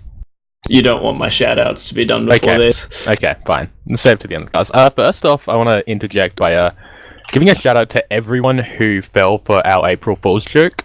there were apparently a lot of people that took that seriously, and I'm amazed by all of you. Yeah, the 7v7 thing. Is there actually going to be a summer cup though? Jesus. Yes, yeah, Oblo is going to be talking after me. Don't worry. Summer Cup. It's all done so Well, not hard, but Summer good Cup. main NG. Off-season cup. Yes, there will be an off-season cup. Yeah. Yeah, so shout out to, again, literally everyone who fell for that. I can't believe people, like, have zero brain, but whatever. Yeah, so this has been a decent season for us at TF Live. We've brought in a bunch of new people, especially Xander and Sean, for, like, stepping up through the season and now, like, casting for the grand final. It's been pretty incredible. And also, like, our fucking production guys, Wiethoofd, of course, coming back after a LAN to help produce this, and throughout the season having both Thermite and Jono doing like incredible jobs has made my life about 1,000,000 times easier. So it's been fun working with everyone, and hopefully this continues on next season. And now I'll let the small man Obla talk if he wants to. Go Obla. It's my turn. Alright, congratulations to the teams who have participated tonight. Congratulations, YUGIBOYS. Oh, where do I start? Alright, thanks for playing in Season 21, everybody, and shout out to all the captains who cannot organise in all 3 brackets. Red coat. I hate life. What do you mean? Oh, where do I start? So, April 29th, ozfortress 7v7. It's going to be held on a Sunday to replace Duo. So, boys, see you there. Clem, shut the fuck up. I will... No more memes. This is I'm taking over ozfortress now just to ban this kid. Yeah, I'm sorry. we do have Duo coming up, guys. That is not a meme. Duo as well. Duo, tentative date is April 29th. So that's a Sunday, so free that up if you can. We can see some big frags, possibly the return of, you know, some big Duo gods of the past. Can we get a good format going instead? Thanks. What, like 7v7? Oh, 2v2 5v5 arena respawn. Come on, get on with it. Alright, let's just wrap this up. Yeah, shout out to TF Live, shout out to the new admins, and the existing admin team has helped me out greatly in times of big stress. Yeah. And after Joy, I think we'll see you around for Season 22. No, we're not. Yeah, I think probably early May. So that's a big wrap for Season 21. Thanks everybody for playing, and I'll see you soon. Enjoy the break. Alright, I'm going to wrap things up then. Shout outs to everyone who came out tonight. Good plug for Banny. Thank you very much for the host, my guy, and shout out to any Banny subs who are still in chat who stuck around to watch it. I want to shout out Anatodactophobia, I think I pronounced that right, Xenophobia Phobia, the Glorious Nation of Islam, and Sean Single Batch Small Batch Artisan Weed Bullshit, whatever the fuck we called it in the end. What? Don't worry about it. Yeah, thanks everyone for a fantastic season. Lau has asked me to shout out Scandal and Bowen, so I'm not going to do that. Fuck you, Lau. Thanks everyone for coming out. This has been a fantastic season, and that just about wraps up ozfortress Season 21. We will be back relatively quickly with Duo 12, as you heard, and Season 22 not too long after that. Thanks so much for everyone, and we will see you next season.